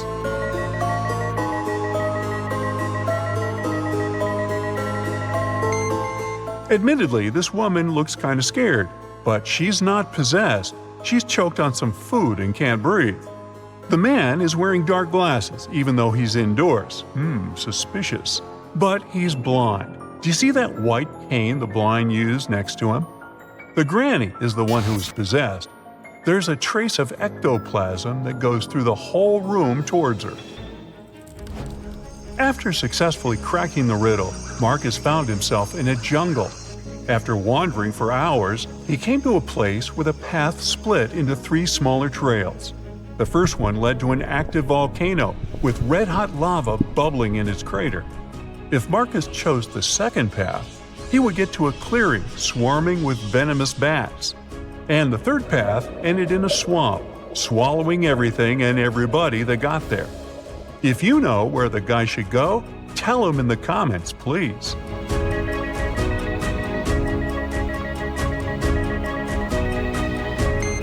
Marcus chose the second path, since most bats are only active at night, plus they almost never attack humans, and found himself at home in his own bed. Was it just a creepy, very detailed dream? Write what you think about it.